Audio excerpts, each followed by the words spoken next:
Il y a ceux qui parlent et qu'on voit beaucoup à la télévision, dans les médias, et qui ne sont pas des traders, et qui vont vous dire comment gagner de l'argent, qu'est-ce qu'ils vont faire, etc. Et ceux qui gagnent des milliards, ou au moins des millions, ceux-là, on les entend jamais. Et par contre, ce qui était marrant avec Jesse Livermore, c'est que c'était un mec, c'était le meilleur pour gagner de l'argent en bourse. C'était probablement le plus grand de toute l'histoire, mais il était incapable de garder. Il a fini par se suicider, ruiné.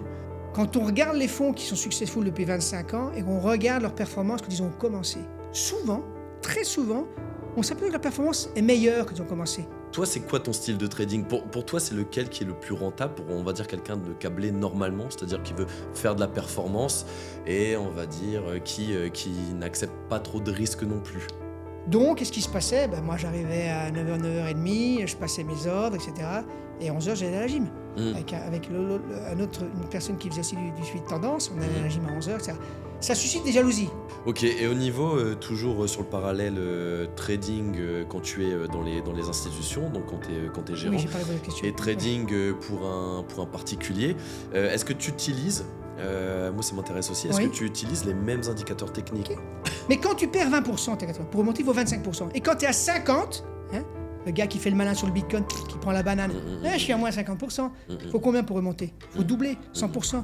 Donc c'est mathématique. Moi, ce qui me fait flipper souvent quand je parle avec des clients, les gens que j'accompagne, c'est la phrase vraiment qui me fait sortir de mes gonds, c'est... Souvent, ce que les gens ne voient pas, c'est que la distribution des résultats, elle est asymétrique. Quand tu prends des résultats des meilleurs, elle est asymétrique. Tu as plein de petites pertes et de très gros gains. Et toi, je sais que tu as un œil très critique là-dessus.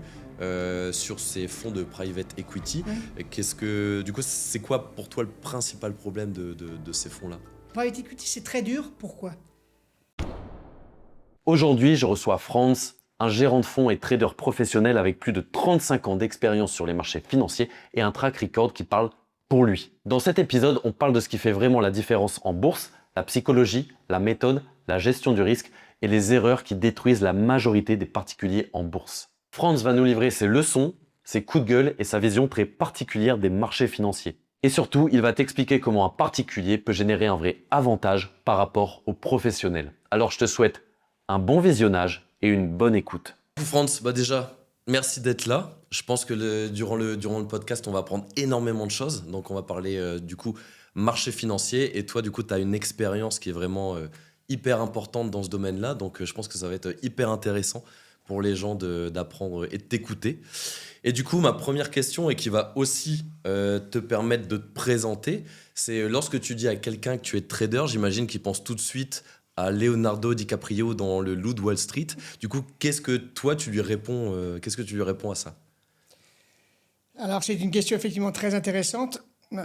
Les particuliers et le grand public, effectivement, a une image qui, pour moi, est erronée du métier de trader et un trader. Pourquoi ? Parce qu'on a vu pas mal de films. Tu parlais référence, là, Le Loup de Wall Street avec Jordan Belfort, qui d'ailleurs était un vendeur et pas un trader, ça c'est un. Et comme dans tout métier, il y a des excès. Que ce soit, j'ai vu un reportage récemment sur les restaurants 3 étoiles en France, où effectivement la drogue est présente aussi. Donc quand on parle des excès, ils sont valables dans tous les métiers. Ça, c'est un premier point. Le second point, et pourquoi le grand public a cette image du trader un peu fou qui vit au travers des excès, c'est parce qu'en fait, on a vu beaucoup de films style Le Loup de Wall Street, mais aussi Wall Street avec Michael Douglas, etc., où on voit les effets négatifs et l'aspect négatif du trader. Et le trader est un spéculateur, il profite, etc.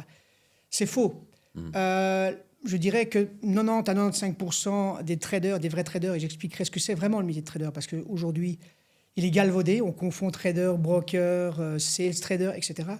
On reviendra là-dessus. Et donc, la plupart des traders qui durent très longtemps, et que tu connais, je parle des très connus, style Paul Tudor Jones, Bruce Kovner, etc., sont des gens qui ont une vie justement très saine. On ne peut pas durer 20 ans, 30 ans dans le métier si effectivement on commence à brûler la chandelle par les deux bouts. Ça, c'est pour... Mais effectivement, tu as raison, les gens, cette image, cette croyance en disant ouais, les traders sont des gens qui font la fête, qui gagnent des millions, etc. Des gens qui sont attirés en fait que par l'argent finalement. On a l'impression justement dans les films que tu cites que c'est des gens qui sont attirés que par l'appât du gain. Tu vois ? Alors au départ, il faut être très clair, les gens qui font ce métier et qui font ce métier pendant 10 ans, 15 ans, 20 ans, qui sont successful, qui réussissent bien, il faut être clair que la première chose pour laquelle ils font ce métier, c'est l'argent. Maintenant, il y a la passion qui est derrière. Il y a aussi se prouver des choses à soi-même, et pas forcément au grand public. C'est là que je veux faire la part des choses, dans le métier de trader. Et je rejoins beaucoup ceux qui ont bien réussi dans le métier.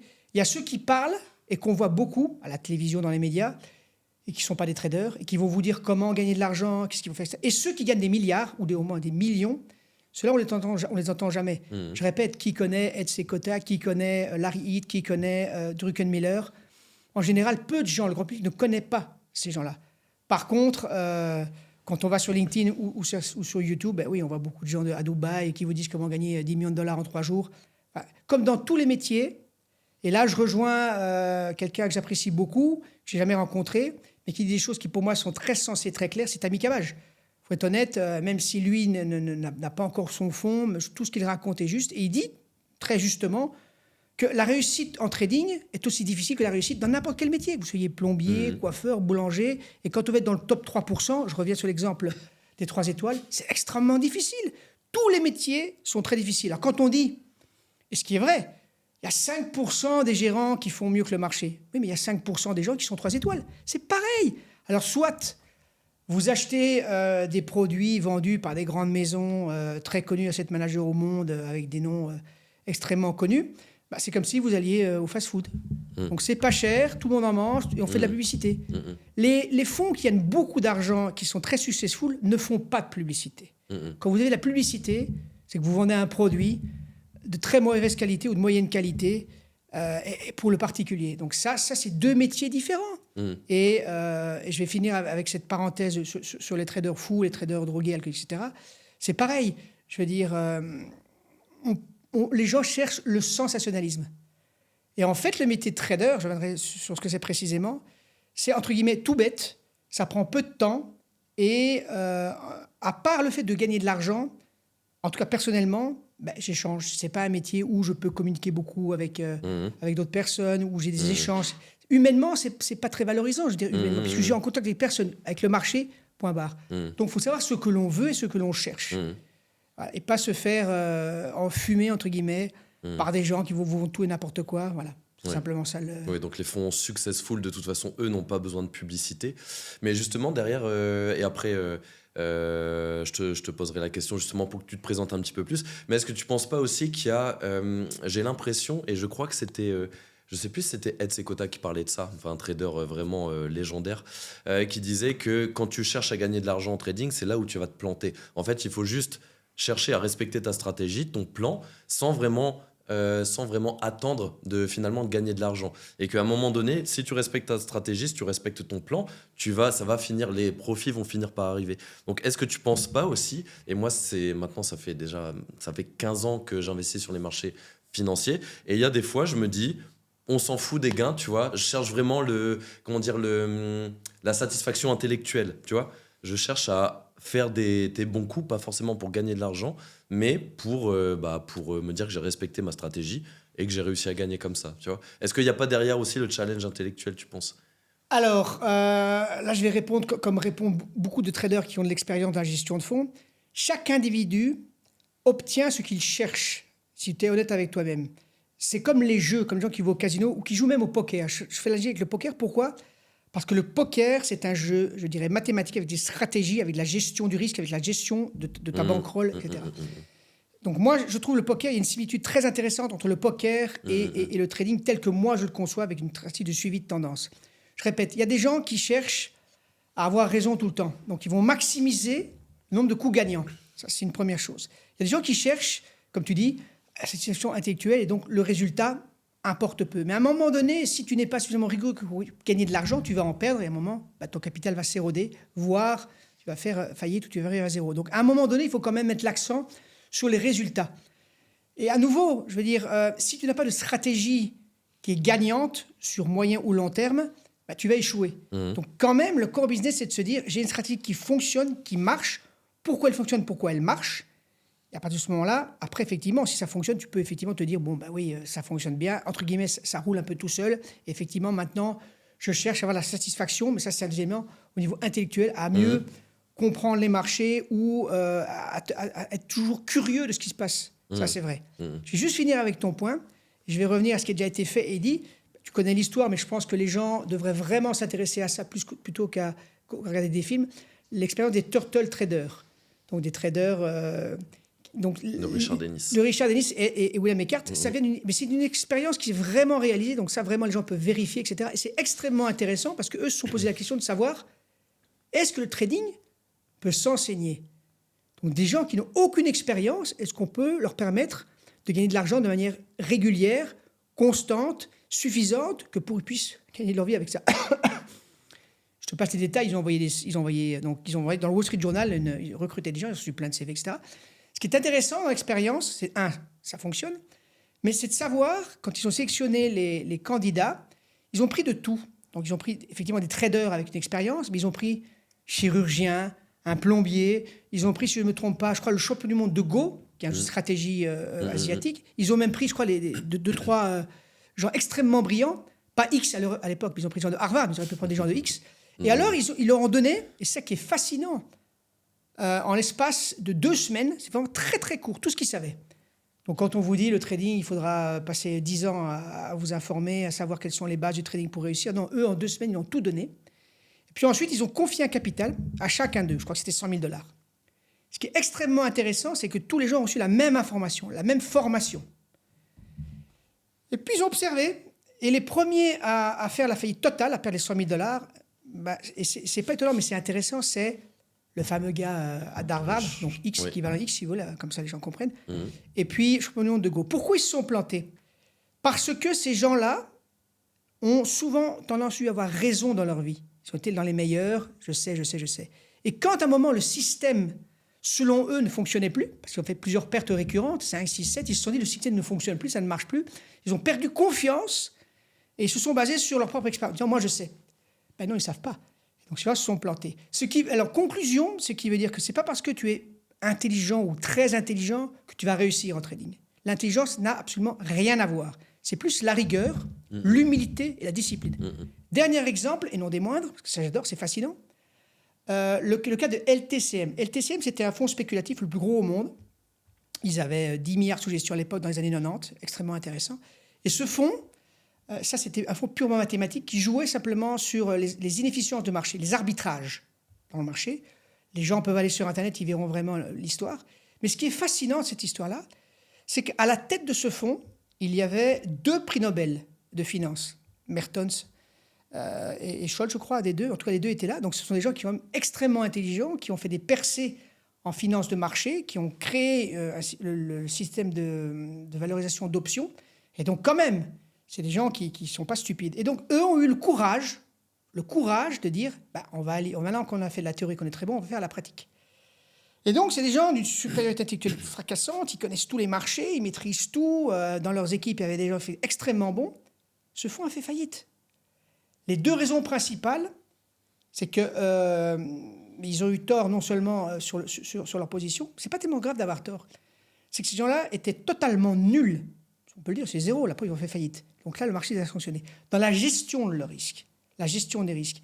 Et la gestion des risques, c'est clé pour réussir en trading. Vous pouvez avoir un bon système, mais à un moment donné, si vous faites des pertes récurrentes, vous devez adapter la prise de risque en fonction de vos positions. Eux ne l'ont pas fait, on a toujours eu raison, et ils se sont plantés. Ils utilisaient notamment, mais pas seulement, le modèle de VAR, Value at Risk, qui permet de déterminer, sur base de l'historique statistique des marchés, que dans moins de 1% des cas, effectivement, vous allez avoir tort. Dernier exemple, et non des moindres, pour moi, le modèle de VAR est un modèle qui est destructif de valeur.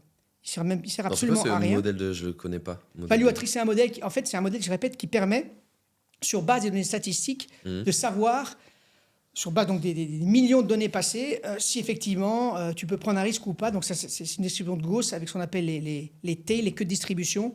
Ça intéresserait les gens de X qui se basent sur ces modèles-là, mais qui sont des modèles qui ne marchent absolument pas. Pourquoi? Parce qu'on parle de Black Swan. Donc ceux qui connaissent la théorie des Black Swan, notamment notre ami Nassim Taleb, c'est que les Black Swan sont des événements totalement imprévus et qui ne sont pas dans les queues de distribution. Et donc, ils se produisent régulièrement. Encore un exemple que tout le monde peut vérifier.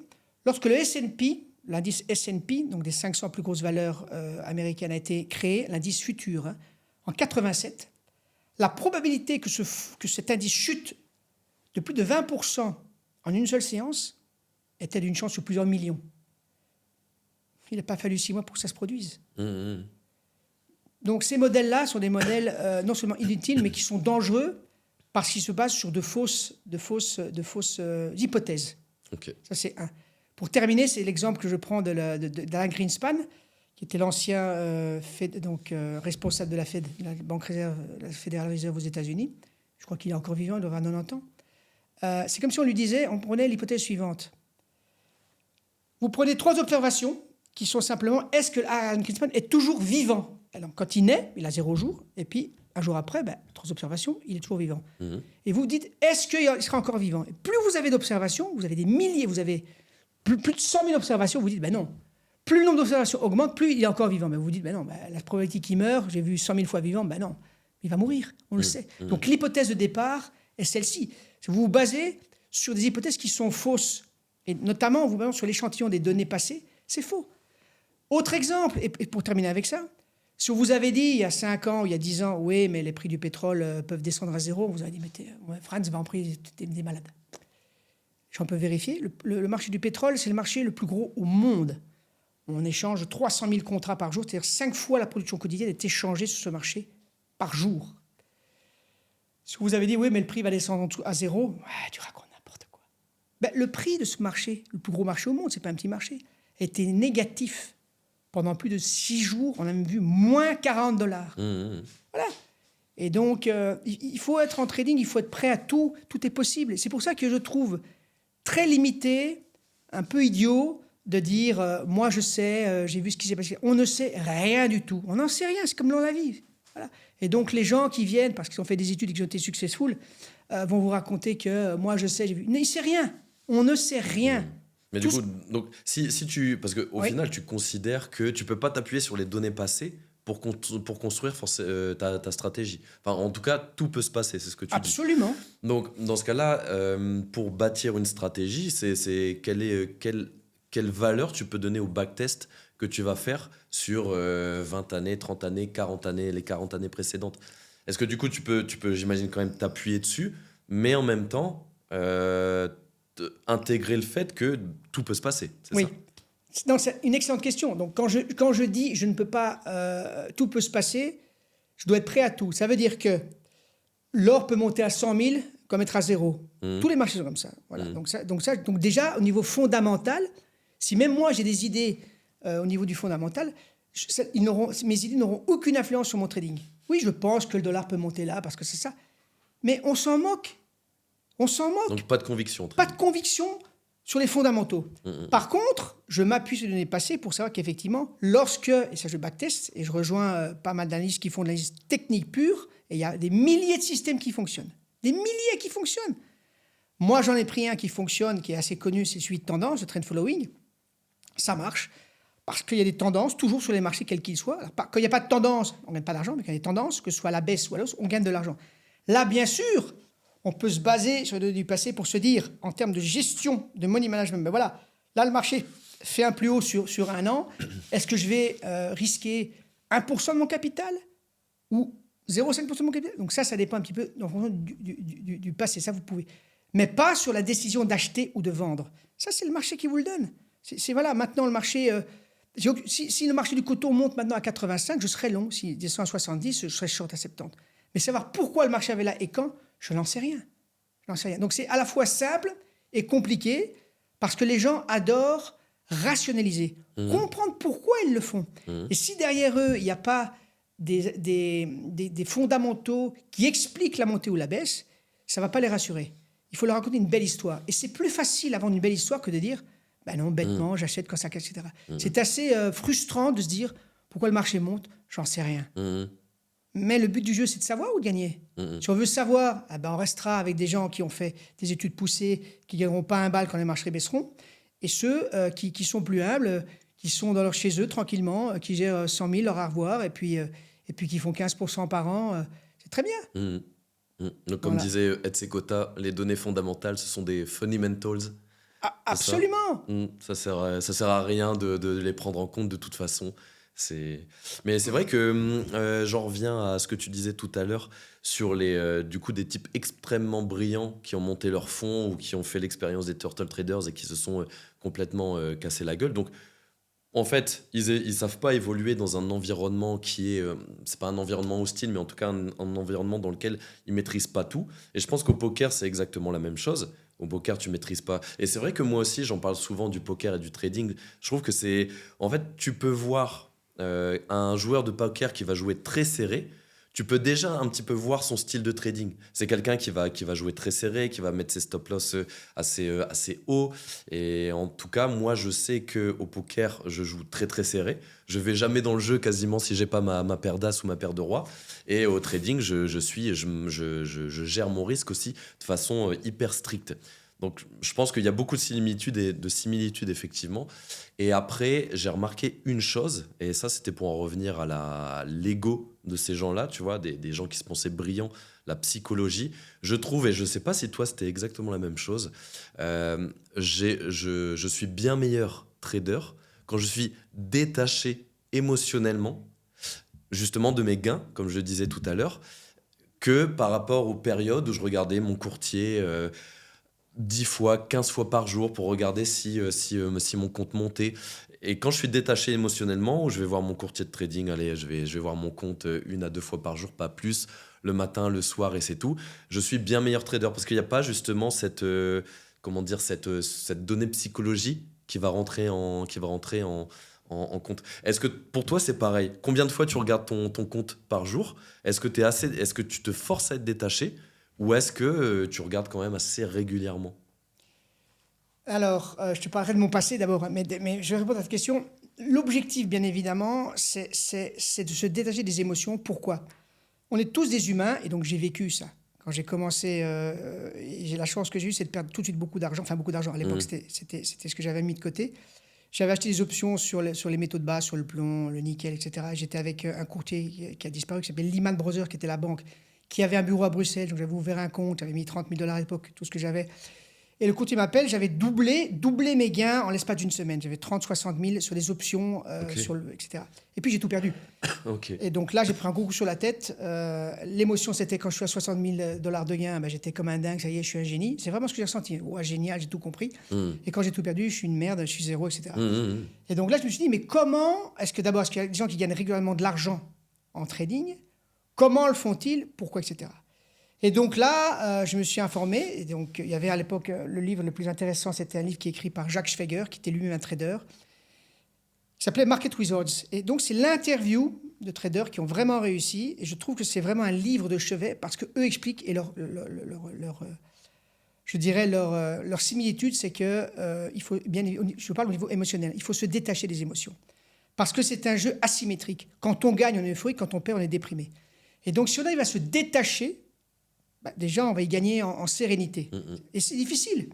Et je prends toujours l'analogie avec un régime. Le trading peut s'apprendre. On peut s'apprendre ça à tout le monde. À tout le monde.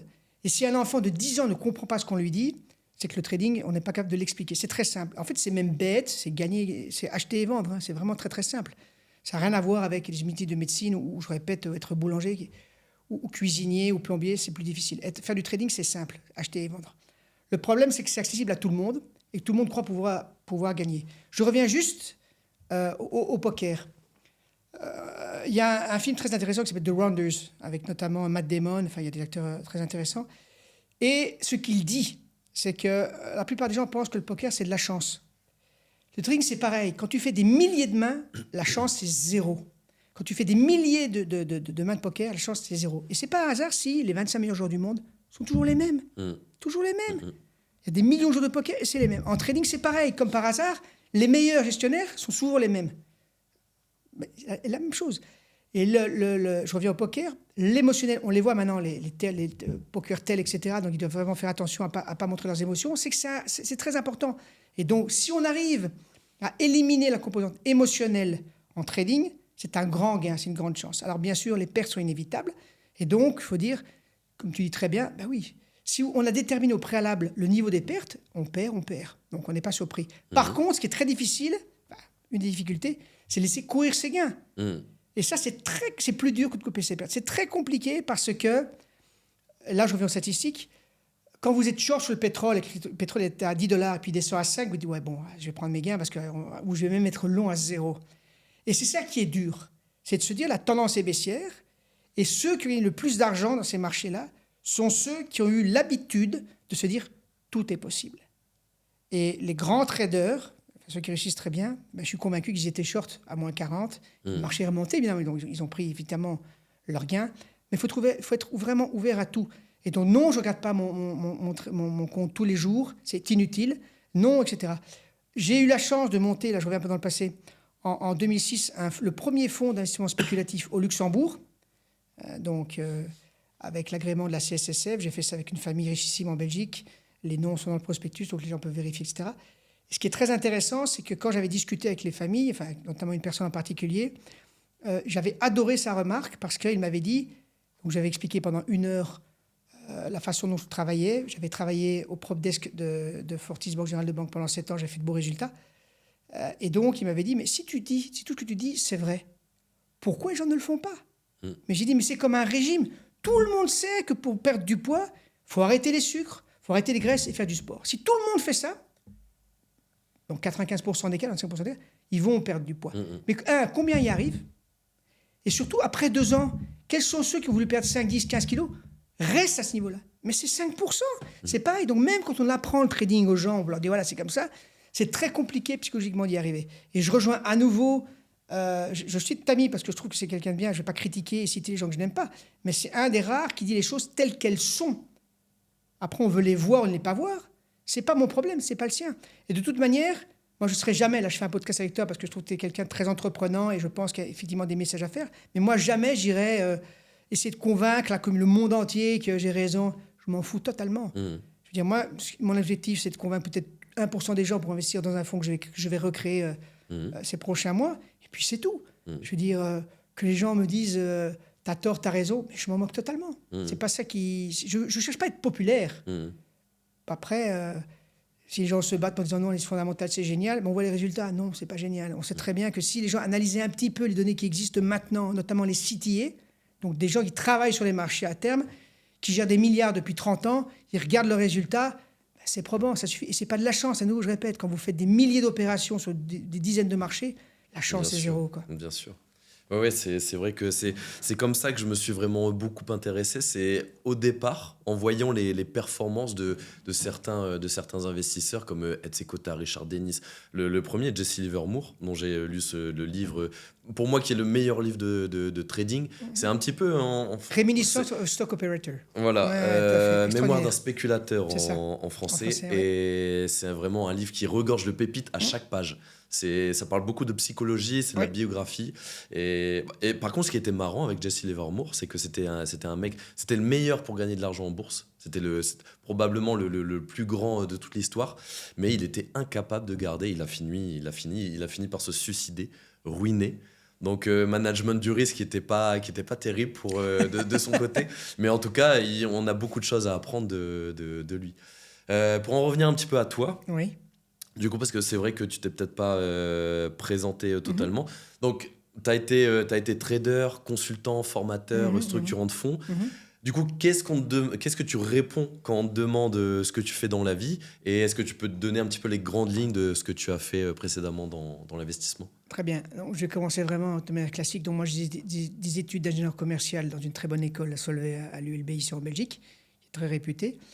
Et donc, je me suis toujours intéressé au marché financier. Donc, même durant mes études, c'est vraiment quelque chose qui me bottait. Comment gagner de l'argent, entre guillemets, je croyais facilement. Je me suis dit, ben voilà, une activité qui est scalable, ce qui signifie que je n'ai pas besoin d'avoir des personnes qui travaillent pour moi.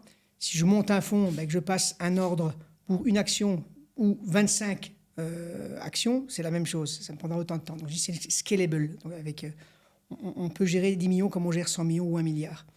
Et donc, voilà, je me suis intéressé à ça.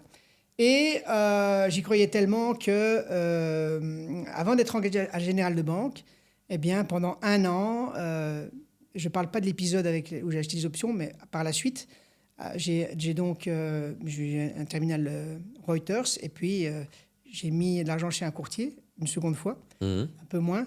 Et là, je travaillais sur les marchés à terme, notamment sur le marché du cuivre. Et pendant 1 an, j'ai fait un track record. Après 1 an, qui était très bon, après 1 an, j'ai pris mon téléphone. À l'époque, il n'y avait pas de portable, donc c'était vraiment un téléphone fixe. Et c'est une anecdote, mais c'est très révélateur de notre société actuelle.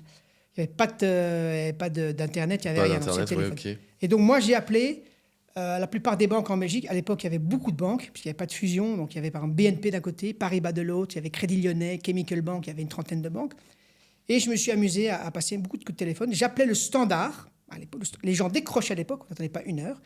J'aimerais parler au CIO, c'était vraiment comme ça. Un instant, monsieur, on passait la secrétaire, et la secrétaire me disait oui, non, il est disponible ou pas, etc. Et j'ai eu plein de rendez-vous.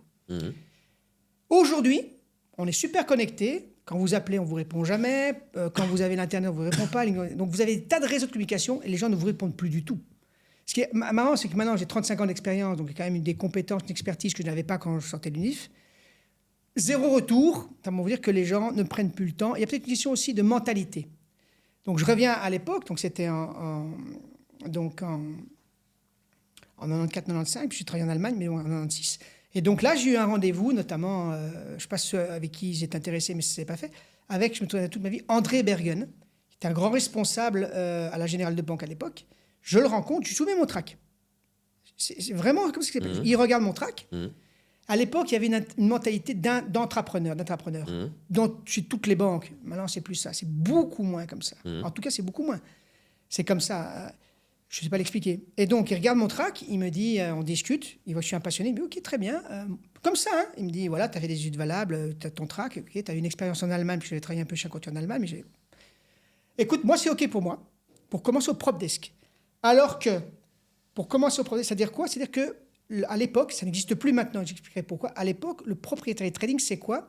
C'est prendre des positions sur les marchés, de la spéculation, pour le compte de la banque, pas pour le compte des clients. Donc, vous démarrez avec une page blanche, vous prenez des positions, vous avez un objectif, 5, 10, 15, 25 millions d'euros. À l'époque, c'était un peu moins, c'était en francs belges. Et vous avez une limite de risque, et vous y allez. Donc, c'est page blanche à chaque fois. Il n'y a pas de flux de la banque qui vient vers vous. C'est pas... J'ai le private banking, j'ai un client qui vient. Tu as une avec somme déterminée et tu dois voilà. faire de la perf avec. Il n'y a pas de somme, il y a juste une limite de risque que tu as. $1 million par mois ou 100 000, etc. Et puis, tu as un objectif de résultat. Point barre. Ça n'existe plus maintenant. Pourquoi? Parce qu'en 2008, il y a eu la crise des subprimes et on a décidé, avec notamment MiFID, qui est une réglementation européenne, et Dodd-Frank américaine, que les banques n'aient plus de proprietary trading day. Ça n'existe plus. Vous ne pouvez plus faire de... Alors maintenant, ce qui se passe... Est-ce que, juste, je te coupe, est-ce que c'est ce qui est arrivé avec Jérôme Kirvel, par exemple? Exactement. On reviendra sur l'histoire de Jérôme. Ils étaient un prop trader, c'était vraiment un prop trader. C'était un prop trader. Et je reviens dessus. Donc, quand je vois cette personne Bergen qui me dit « Ok, très bien, mais va voir le chef de salle au niveau mondial, René Mink. Je descends le voir. Même chose, on commence à discuter. Il voit que je suis un passionné. Puis il cherche un nom. Il cherche à l'époque, il y avait ce qu'on appelle le parquet, le floor à Chicago. C'est là où les personnes physiques pouvaient échanger, faire des transactions physiquement. Et il y avait des gens qu'on appelle des locals qui travaillent pour leur propre compte. Et le plus gros, ce qu'on appelle locals, il s'appelait Tom Baldwin. Et il me dit, parce que lui avait travaillé chez JP Morgan, donc une banque américaine aux États-Unis. Donc René Mink avait été prop trader, mais énorme, hein, chez JP Morgan New York, un des plus gros au monde. Et lui travaillait spécialement sur les obligations américaines. Le Treasury Bonds, 30 ans, le 10 ans, etc. Et donc, il connaissait le floor. Il me dit, oui, je cherche le gars. Et je lui dis, Tom Baldwin. Il me dit, oui, tout à fait. Et voyant que je connaissais bien les choses, j'avais un bon track, il m'a dit, ouais, mais je t'engage. Donc, un truc de dingue. Et donc, j'ai commencé, j'avais à peine 30 ans. Ça n'existe pas. Ça se passait comme ça à l'époque, ouais. Non, à la Générale de Banque. Parce que si tu vas aux États-Unis à l'époque ou à Londres, tu devais commencer par servir le café. Moi, directement, j'ai commencé. J'avais fait un track. Donc, c'était vraiment... Et voilà. Et donc là, j'ai fait de bons résultats pendant 7 ans. Après ça, il y a eu des restructurations dans la banque et le prop desk, donc en 2004, hein, le prop desk, pour des raisons indépendantes, c'était avant la crise subprime, donc le prop desk pouvait continuer, mais la banque a décidé d'arrêter l'activité qui était très performante. D'ailleurs, mon boss, mon patron est parti aussi. Enfin bref, ça c'est en interne. Et j'ai monté un fonds avec des personnes richissimes, etc., etc. Donc, voilà. Et ce fonds a été revendu en 2009 et c'est la même chose, même stratégie que j'avais adoptée à la Générale de Banque, etc. Donc ça a bien marché. Voilà. Et donc, quand tu me dis, après ça, j'ai fait du risque, gestion des risques pour une filiale de McKinsey. Donc, j'étais indépendant. Très intéressant parce que justement, j'ai travaillé avec et pour des sociétés spécialisées dans les marchés financiers. Ça peut être Euroclear, je ne sais pas sur les détails, ou des chambres de compensation, donc les sociétés qui s'occupent justement de gérer les risques entre les participants sur les marchés à terme. Voilà, j'en ai fait pas mal. Et puis après ça, j'ai eu la chance de partir au Congo. Enfin, ça, c'est encore une autre histoire. De fonder la première salle de marché aux standards internationaux pour Robank, qui est la première banque au Congo. Enfin, voilà, magnifique. Quoi. Mais là, on s'écarte un petit peu du... Alors, je suis quoi? Oui, je suis trader parce que c'est vraiment une passion. Oui, entre guillemets, je suis consultant, mais j'aime pas le terme parce que les consultants, maintenant moins, hein, mais c'est Yaka Foka. Moi, moi, je mets les mains dans le cambouis et donc je dis yaka, foka, mais je le fais. Mhm. C'est pour ça que j'ai pu le faire et j'ai eu, je dirais, la grande chance qu'on me donne justement l'opportunité de faire une salle de marché au Congo, en RDC. Et j'avais le soutien des actionnaires. Et ça, franchement, une expérience inoubliable qui a duré plus de 7 ans. Extraordinaire, quoi. Et donc, tu me dis, je suis quoi? Est-ce que je suis trader? Oui. Je donne des formations? Oui. Je donne... Je construis des choses. Je travaille avec la Banque centrale du Congo, je travaille en RDC, je travaille au Maroc, etc. Donc, en fait, toute mon expérience que j'ai pu acquérir, mes compétences et mon expérience, j'essaie de la mettre au service de gens qui veulent faire des choses qui me plaisent aussi. Donc, souvent, j'ai encore la chance de pouvoir choisir les choses, quoi. Mais je ne suis pas uniquement un trader. La formation, c'est peu, mais la formation permet justement de pouvoir dire, voilà, on met à niveau des équipes dans des banques ou dans des institutions financières pour pouvoir après implémenter au majeur niveau. Donc ça, c'est intéressant, quoi. Ok. Voilà. Ok, top. Et du coup, c'est assez complet. Ouais, voilà, pour je le pense dans les coup, détails. comme présentation. Ouais. Mais donc, imagine, à l'époque, en fait, c'est ce que tu as fait. Tu avais un bon track record. Ouais. Donc, en fait, finalement, c'était moi, parce que moi, je suis un particulier, tu vois. Ouais. Je viens pas de la finance, j'ai pas fait d'études de finance. Juste, je documente. Tu peux accéder sur mon appli, sur mon site à toutes mes performances. Tu vois, je suis hyper transparent sur tout. Donc imagine, moi juste ça, j'arrive à avoir le bon contact avec mon track record. En fait, c'est comme ça que tu t'es fait embaucher à l'époque. Absolument. Alors à Ok. l'époque, la chance que j'avais, c'est que Lehman Brothers, c'est très connu, et donc moi je travaillais chez eux. Donc eux ont fourni tous les documents officiellement donc à la Générale Banque et à d'autres. Donc ça, ils avaient toutes mes opérations. Aujourd'hui, c'est très différent parce qu'effectivement, tes applications, tu peux voir. Mais ça, tu traites à des particuliers. Donc, je ne mets jamais en doute ce que disent les gens. Voilà, je les crois. Pourquoi je lui mentirais? Même les influenceurs à Dubaï, c'est pas ça. Mais si tu veux toucher après des institutionnels, donc des banques, des fonds de pension, des assureurs, etc., eux vont te demander vraiment un track record audité. C'est-à-dire que tu auras un prestataire externe qui va voir à ce moment-là le courtier chez qui tu travailles et leur demander est-ce que toutes les opérations sont là. Tu peux avoir plein de comptes différents. Et donc, sur ce compte-là, est-ce que c'est bon? Il va te dire oui, mais ça coûte un peu d'argent. Mais au moins, avec ça, c'est audité, c'est-à-dire que c'est vraiment comme un audit, que tout est là. Et ça coûte un peu d'argent, mais tu peux après aller voir les institutionnels et à ce moment-là, lever si tu veux faire un fonds plus de capitaux, quoi. Et imagine, pour ma partie, tu vois, juste par curiosité, c'est pas forcément ce que je vais faire, mais peut-être plus tard, monter un fonds, ce serait quelque chose de cool. Mais qu'est-ce que moi, un particulier qui a appris dans les bouquins, qu'est-ce que moi j'ai en moins qu'un mec, par exemple, qui a fait la formation finance, qui après a été en salle de marché directement et qui, on va dire, n'a jamais vraiment cherché à se former plus en amont quand il a fait son métier. Comme beaucoup de médecins que tu peux voir, tu vois, les mecs, ils ont leur diplôme en poche, ils vont faire la médecine, ils te prescrivent des médocs. Ils s'intéressent à rien du tout à côté de ce qui pourrait être médecine douce ou alternative. Qu'est-ce que moi, par exemple, tu vois, entre qu'est-ce que ces deux gars-là ont de différent, et est-ce que je suis moins valable qu'un type comme ça, ou D'accord. à ton avis? J'adore ton image, c'est tout à fait ça par rapport à la médecine. Donc des gens qui sont, je veux dire, dans le système, qui ont fonctionné dans un cadre et qui ne sortent pas de ce cadre. C'est exactement ça dont tu parles, les gens qui sont brillants, attention, des gens dans les banques européennes, très brillants, qui sont de grandes écoles. Je ne les critique pas en tant que tels, et qui font leur boulot, et qui font bien, et qui font gagner de l'argent à la banque. C'est très bien. Mais ça n'a rien à voir avec ce que tu fais toi. Ça n'a rien à voir. C'est deux mondes différents. Et je veux dire, il n'y en a pas un qui est mieux que l'autre. Je veux dire que s'il y en a un, et notamment ceux qui sont effectivement, quand on voit souvent ces gens sont arrogants, à tort, parce qu'ils réussissent dans ce qu'ils font, ils pensent avoir la science infuse. Je leur dis, ce que tu as fait, c'est magnifique, c'est très bien, mais ce que tu dis n'a rien à voir avec ce que tu as fait. Tu n'as pas fait de vrai trading. Et donc, quand je reprends ton cas, je ne dis pas qu'il mérite plus que l'autre, mais je pense que quelqu'un comme toi, qui n'a pas eu de formation au départ, qui s'est forgé lui-même, qui est autodidacte, qui a lu, qui a fait des erreurs, qui a perdu de l'argent, etc., pour moi, je dirais c'est plus solide, puisque certains emploient le mot solide, c'est plus solide. Ou certains disent, oui, c'est antifragile, etc.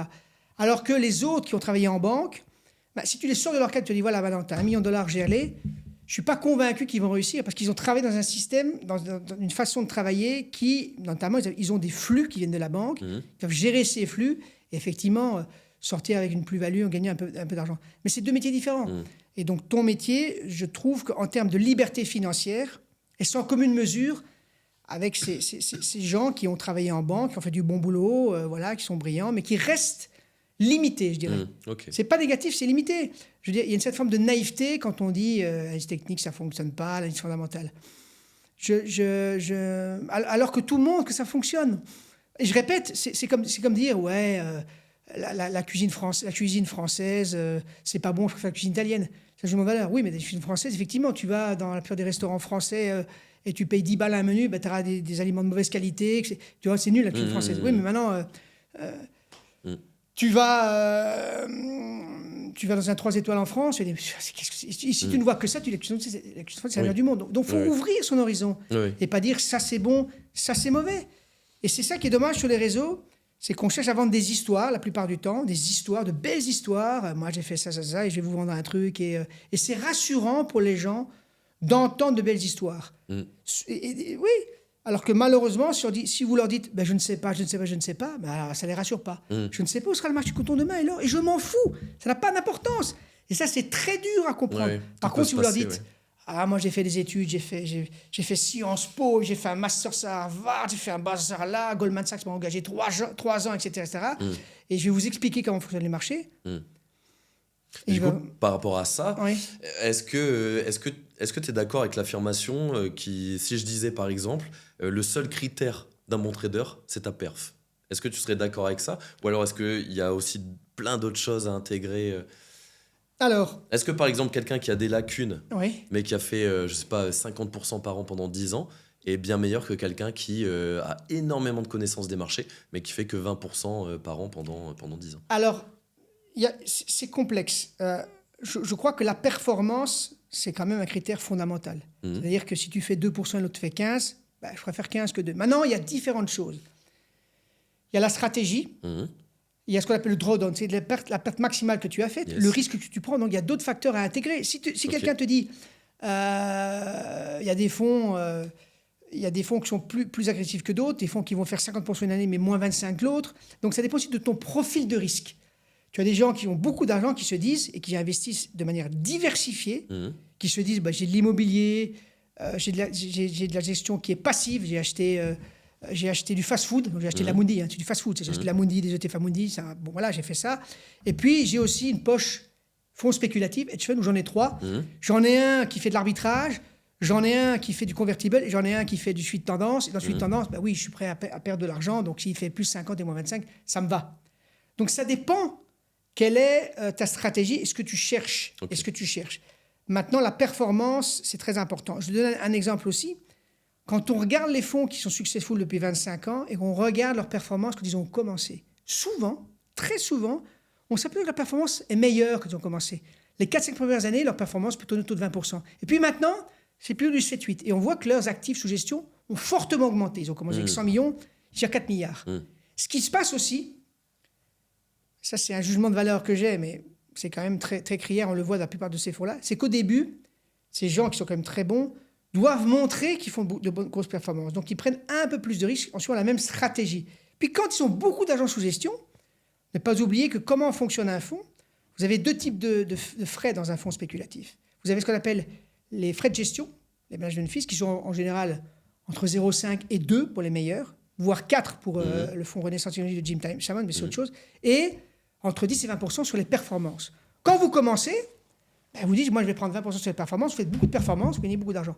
Mais quand vous êtes la personne ou l'équipe qui gère le fonds et que vous-même vous êtes riche, vous pesez 100 millions, 200, 500 millions, quel est l'intérêt pour vous de prendre énormément de risques pour en gagner 100 de plus?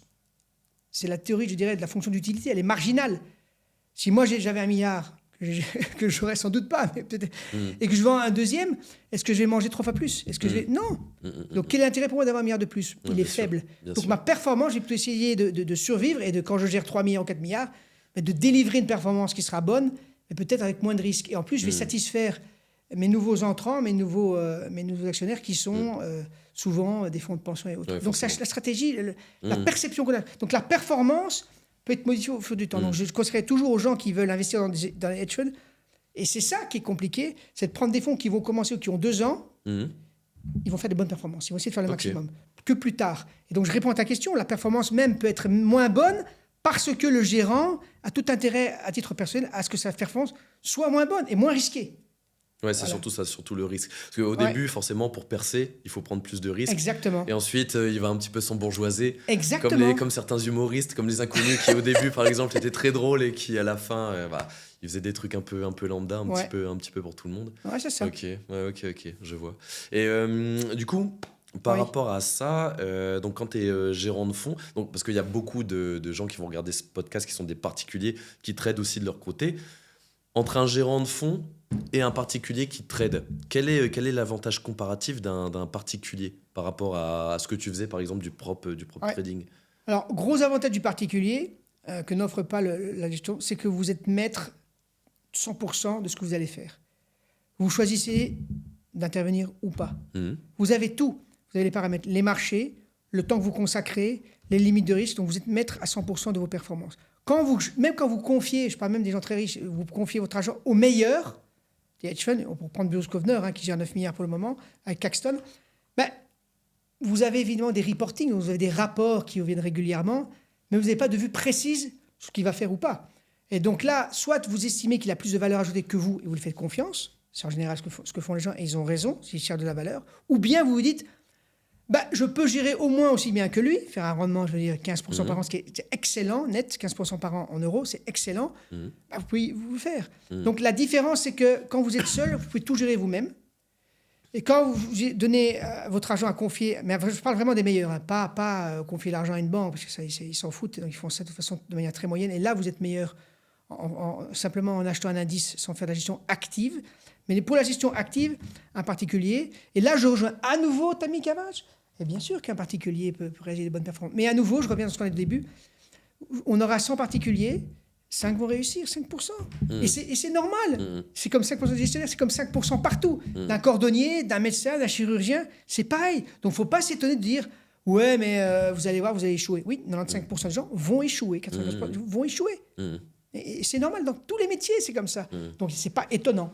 Oui. Ça ne m'étonne pas. Ok. Mais pour conclure, non, là je rejoins, je pense que maintenant, avec l'accès au marché que peuvent avoir les particuliers avec des sommes assez faibles, moi je pousserais évidemment les particuliers à adopter évidemment une gestion active. Mais ça demande du travail. C'est pas on fait ça comme ça, c'est du travail. Et je dis le plus dur, c'est la discipline et la rigueur et l'humilité. Oh oui. Et à nouveau 5%. Donc oui. voilà, mais il y a 5% des gens. Si on prend 100 personnes aujourd'hui des particuliers, je suis content de savoir que 5% des gens vont être très successful. Peut-être 10, 15 moyens et les autres vont échouer. Ok. Donc, effectivement, mais après, tu vois, dans le trading aussi, il y a, je pense, adapter ta personnalité à ton style de trading aussi. Ça, c'est compliqué à trouver au début, je pense. Moi, je sais que je suis bien meilleur swing trader que scalper ou day trader, par exemple. Qu'est-ce que tu... Toi, c'est quoi ton style de trading? Pour toi, c'est lequel qui est le plus rentable pour, on va dire, quelqu'un de câblé normalement, c'est-à-dire qui veut faire de la performance et, on va dire, qui n'accepte pas trop de risques non plus. On va dire pas trop de drawdown. Alors, à nouveau, donc le drawdown, tu peux facilement... Moi, je travaille sur les marchés à terme, donc ce sont des marchés, donc style... Ce sont des marchés standardisés sur lesquels il y a des tailles de contrats et les gens peuvent se renseigner, c'est assez simple à avoir l'accès.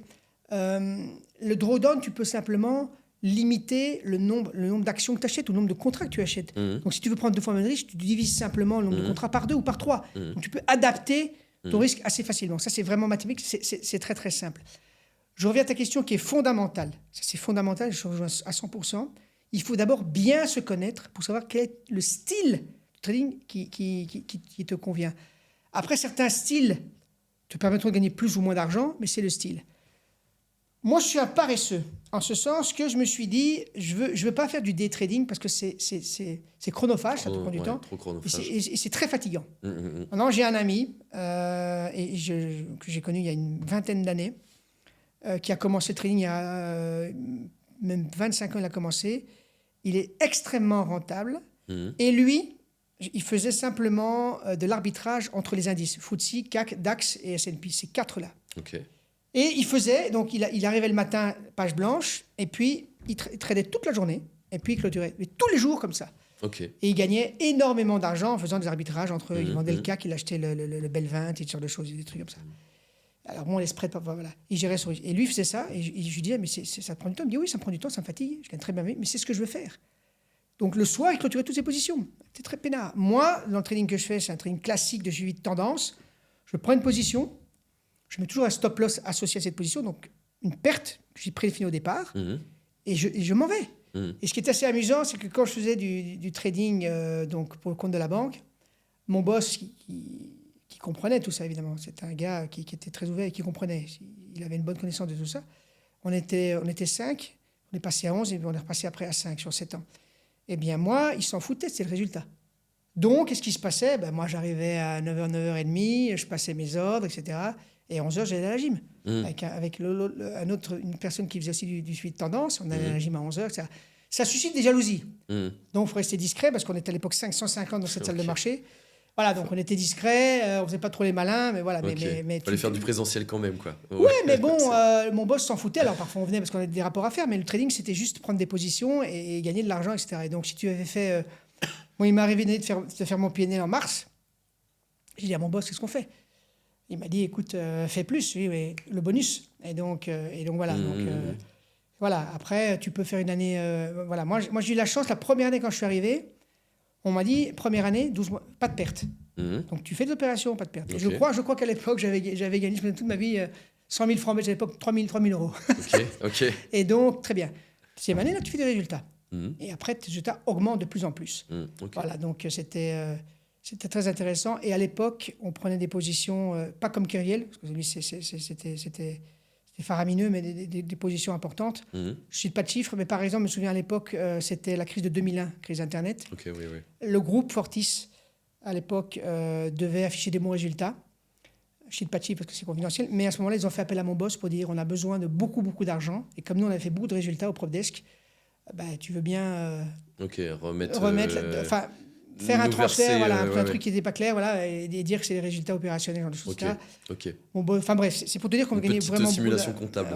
Voilà, mais bon, tout était entre guillemets correct, mais bon, ça ne se faisait pas d'habitude. Lui a dit, ok, on va le faire quoi. Pour revenir à l'affaire Kerviel, ce qui me fait souvent un peu sourire, c'est que, et justement, on peut reprendre les gens qui ont ces fameux gars de l'X qui ont travaillé dans les salles de marché.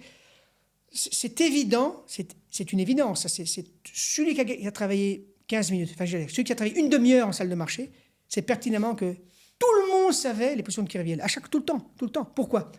Kerviel travaillait sur l'Eurex. Eurex, c'est un marché standardisé. Eurex, c'est la bourse, travaillait sur le Bund. C'est le plus gros contrat à terme, donc c'est le 10 ans allemand. C'est hyper transparent. Ça se passe comment? Vous êtes une banque, vous avez des grosses positions sur ce marché. Tous les jours, vous avez ce qu'on appelle des appels de marge. C'est-à-dire que si la position va contre vous, vous perdez de l'argent. Eurex demande à la société, tu dois remettre la différence, tu dois m'envoyer de l'argent, du cash ou un collatéral, etc. Tous les jours.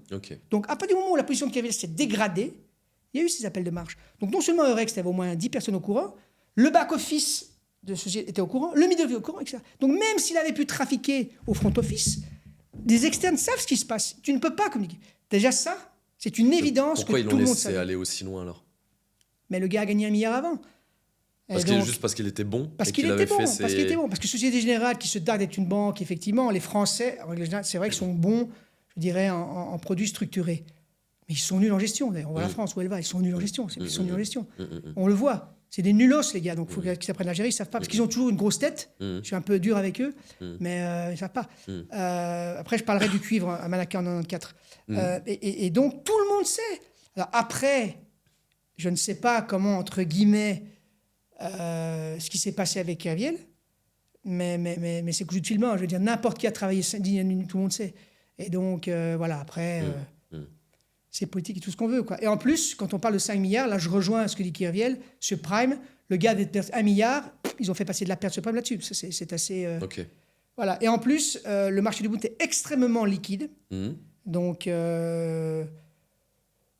il avait peut-être 50 000, 100 000 contrats, mais tu peux les liquider smoothly en quelques jours, même si les gens savent. Je fais un parallèle avec une position qui était beaucoup plus grosse, qui était sur le marché du cuivre en 94, où Amanaka, qui est le trader maison de Sumitomo, qui n'était pas une banque, qui Sumitomo, qui est toujours un conglomérat japonais. Et le gars a manipulé, c'est vrai, pendant des années le marché du cuivre à la hausse. Bon, maintenant, le cuivre vaut 13 000 balles, mais à l'époque, il valait 3 000, c'est déjà extraordinaire. Et donc, effectivement, lui avait des positions de l'ordre de 1 million de contrats. C'est 25 fois le volume journalier du cuivre. Donc ça, effectivement, c'est des positions. Donc quand les gens ont su qu'il avait autant de possibilités, et que lui a été relevé de ses fonctions, le marché du cuivre s'est effondré. Le marché du cuivre s'est effondré, etc. À l'époque, et c'est dans les journaux, ça, tu as les grandes banques américaines, Goldman, JP Morgan, et tout ça, les cadres, eux, les plus intelligents du monde, évidemment, comme toujours, qui étaient short put, c'est-à-dire qu'en fait, ils avaient pris le pari que le marché n'allait pas baisser. Donc, ils avaient vendu des produits dérivés qui disaient que le marché ne va pas baisser. Le marché a fortement baissé, et donc eux, ils devaient payer énormément d'argent à ceux qui détenaient cette assurance. Okay.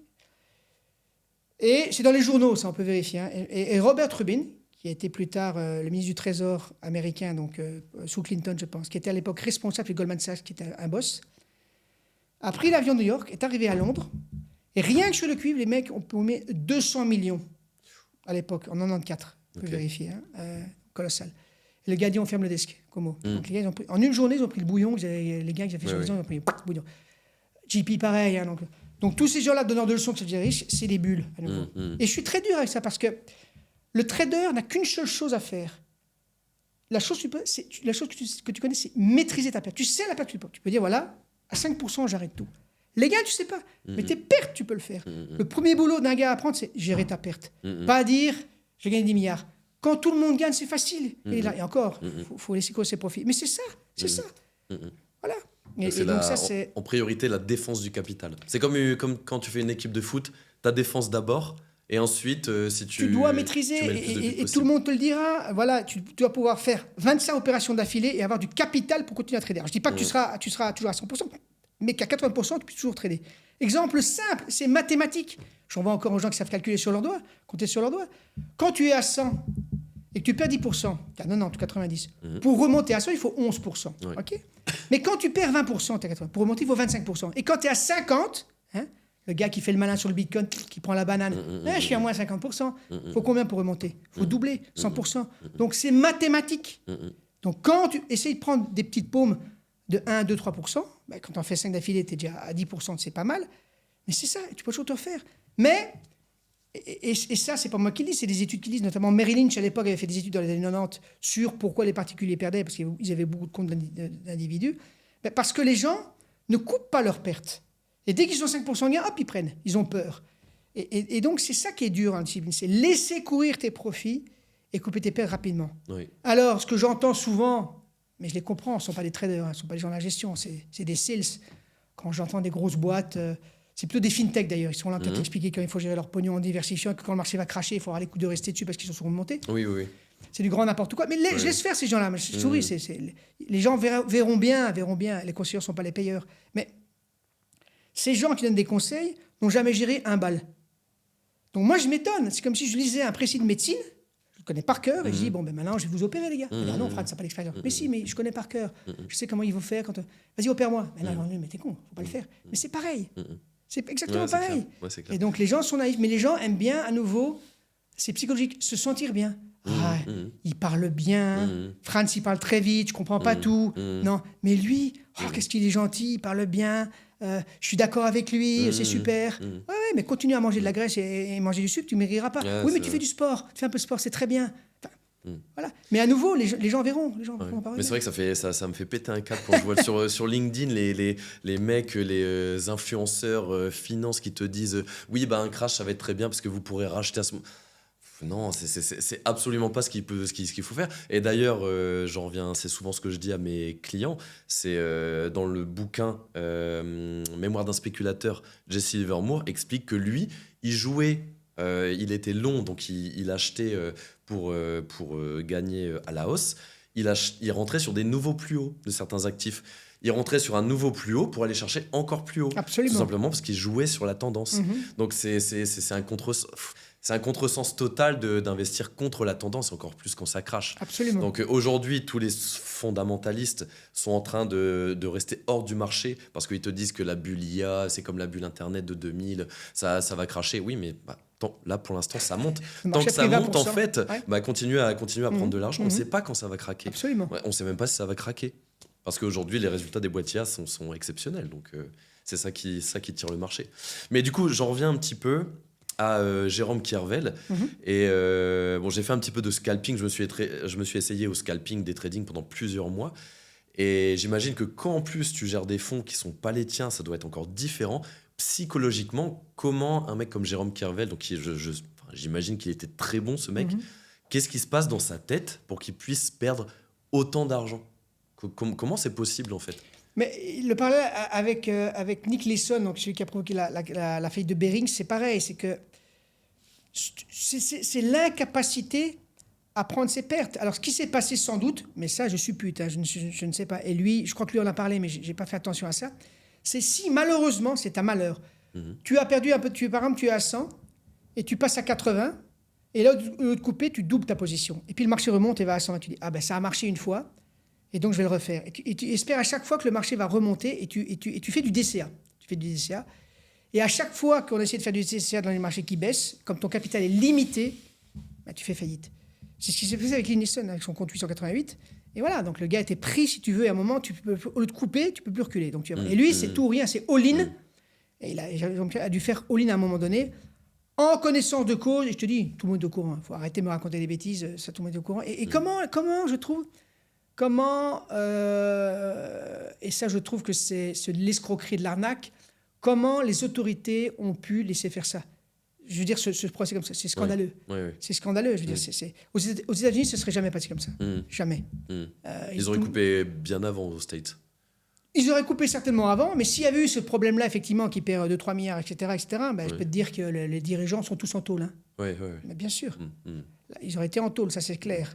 S'il y avait eu des malversations, ils auraient prouvé des malversations. Voilà, il y aurait eu en tout cas des sanctions civiles et sans doute même pénales. Voilà. Ils sont plus durs aux États-Unis, même si effectivement ils peuvent aussi s'arranger là-bas.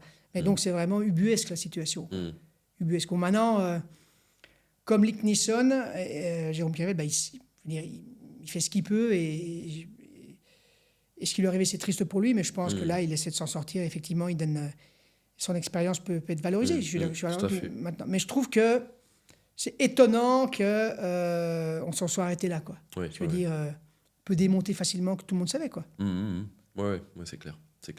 Mais bon, il fallait bien protéger quelques personnes, j'imagine. Ouais, donc, voilà. Ok, et au niveau, toujours sur le parallèle trading quand tu es dans les institutions, donc quand tu es gérant, oui, j'ai parlé de la question. et trading pour un particulier, est-ce que tu utilises, moi ça m'intéresse aussi, est-ce que tu utilises les mêmes indicateurs techniques, c'est-à-dire moi j'utilise beaucoup bougies japonaises, de toute façon, moyenne mobile, volume, c'est vraiment la base, les basiques que j'utilise. Est-ce que c'est pareil chez un gérant de fonds, ou alors tu as des indicateurs techniques un petit peu cachés, un petit peu inconnus du grand public? Non, pas du tout. Non. En tout cas, en ce qui me concerne, et je le dis toujours, que je gère mon argent, celui d'un fonds ou au prop trading, etc., c'est de la même manière. Je gère de la même façon. Pourquoi je changerais? Il y a une méthode qui est meilleure que l'autre, si elle est meilleure, pourquoi je ne l'utilise pas? Enfin voilà, donc c'est de la même manière. Maintenant, le gros avantage, moi, quand j'ai fait du prop trading, je n'avais pas de capital. J'avais des résultats à atteindre avec des limites de risque. OK. Quand tu gères un fonds, là, tu as un fonds. Donc, tu as un capital que tu dois effectivement gérer. Mais c'est la même chose au niveau des risques. Que tu gères un capital ou des lignes de crédit, c'est exactement pareil. C'est les mêmes critères, les mêmes indicateurs. La grosse différence quand tu gères un fonds, je prends un nouveau Caxton, il gère à peu près 10 milliards, c'est très compliqué pour toi, si tu veux que c'est une influence sur tes résultats, d'aller investir sur le coton. C'est un marché qui est petit. Donc, effectivement, il y a certains marchés pour lesquels tu ne voudras pas travailler parce que ton ratio d'emprise, ton influence sur le marché est trop importante. Mais ça, c'est faible. Tu as suffisamment de marchés, les devises, le pétrole, le soja, si tu veux dire ça, les actions, les indices, etc., que même un fonds de 25 milliards, il n'a pas d'influence. Il a une influence quand il passe son ordre peut-être de quelques tics, mais sur la tendance, il n'a pas d'influence. C'est minimaliste, quoi. Ça ne marche pas. Les seuls qui peuvent avoir de l'influence, et encore, c'est la Fed, BCE et BOJ, la Banque au niveau des taux et au niveau des devises, et encore. Mais les interventions, ça je fais une parenthèse, des banques centrales sur les devises, ça ne sert à rien, ils brûlent. On l'a vu en Turquie, on l'a vu plein de fois en Grèce, ça ne fonctionne pas. Et donc, malheureusement, ce qui détermine un taux de change, c'est les participants au marché. Donc, tu as beau essayer de leur dire qu'il faut intervenir parce que c'est une erreur ou monter tes taux d'intérêt pour lutter contre la dépréciation de ta devise ou la dévalorisation de ta devise. Ça ne marche pas. Ça ne marche pas. Donc, ce sont les indicateurs économiques et politiques et budgétaires qui font que ta devise va s'apprécier ou pas. Exactement. T'es mauvais, oui, tu craches. T'as moins de 30% de devise, oui, ça fait mal, mais t'as mal géré. Exemple, parce que le FMI, par contre, lui, il a un track record plutôt extrêmement mauvais. Je ne sais pas ce qu'ils ont Mhm. réussi à faire, mais on le voit en Argentine à chaque fois. C'est le seul pays au monde qui a suivi toutes les directives, les recommandations du FMI. 3 crises de dingue. Bon, bref. Maintenant, ils ont Ok. enfin compris que le FMI, merci, tu peux rentrer chez toi. Parce que Ok. c'est des théoriciens. Ces Mhm. gens-là n'ont jamais mis les mains dans le cambouis. Mhm. Tu mettrais des gens, et une personne que j'apprécie vraiment fort, c'est Carlos Ghosn. Parce que lui, vraiment, il a prouvé ce qu'il savait faire. Tu mets cette personne-là, ministre des Finances, etc., avec une marge de liberté. Hein. Et le gars a fait un carton. Ouais.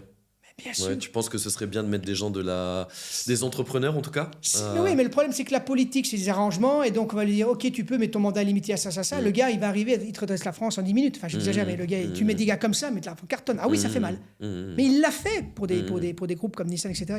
Il pourrait très bien le faire. Alors maintenant, peut-être que ça intéressera, mais c'est ces profils-là qu'il faut mettre. Pas des types qui sortent des écoles, qui n'ont jamais rien foutu leur des doigts, qui ne savent pas gérer, qui sont en des réalités. Ouais, ça doit être assez compliqué. Ils avaient fait l'essai aux États-Unis avec Elon Musk. Je sais plus de quoi il était chargé, de simplifier, je pense, Ouais, mais l'administratif. Ouais. Bon, là, j'ai pas de vue Mais, là-dessus, mais si tu mets en Europe des gens qui sont des entrepreneurs, qui ont un track, qui ont prouvé, tu changes le public, je peux te dire. Hein. Mais alors maintenant, évidemment, c'est pas le même système, c'est pas mon pote, c'est pas mon main, c'est pas la commission, c'est un privé, C'est le ça. gars. Et lui, il va dire, moi, je veux ça, et je te redresse la France. Ouais. Au Liban, etc. Mais c'est des gens comme ça dont ils savent gérer. Mais nous, là, enfin, quand je dis nous, les Européens, on est à la rue, quoi. Ouais. Pour revenir aux États-Unis, ceux qui entourent Trump sont des hommes d'affaires. C'est plus l'administration. Alors après, c'est bien, c'est mal. Ce sont des hommes d'affaires. Donc après, peut-être que ça marchera pas, mais ce sont des hommes d'affaires. Je dis pas que c'est la panacée universelle, mais on a besoin de gens compétents qui ont l'expérience à des postes qualifiés. Tu vois, je reviens à un gars qui était bien. Après, bon, une vie privée qui était... et que j'aime pas j'aime pas la personne, mais je trouve que le gars était bon. Strauss-Kahn, c'était un bon ministre de l'économie, Oui, à etc. Je l'époque, pense oui. que lui, même s'il est politique, etc., c'était une bonne pointure. Il y en a eu des Raymond Barre, etc., des gens comme ça, des gens compétents. Là, ce qu'on voit, c'est des rigolos. Je veux dire, mais je parle de l'Europe, hein, j'ai pas la France ou la Belgique, c'est des rigolos. Et on a les gouvernements et les gouvernants, malheureusement, qu'on mérite, faut sauver. Mais je reviens à cette histoire de fond. Tu mets des gens compétents qui savent de quoi ils parlent, ils feront des résultats. Ouais, ok. Mais du coup, alors quelqu'un qui trade, moi je trade quasiment exclusivement les actions US Ça, tu aussi. sais pas faire. Et non, Tu sais non. pas faire, c'est ce que Ouais, je non, fais. non. Tu sais pas le faire. Et du coup, parce qu'il y a beaucoup de Jesse Livermore, je sais que Jesse Livermore était souvent en cash. Il était vraiment très très souvent en cash. Et de ses quotas, c'était la même chose.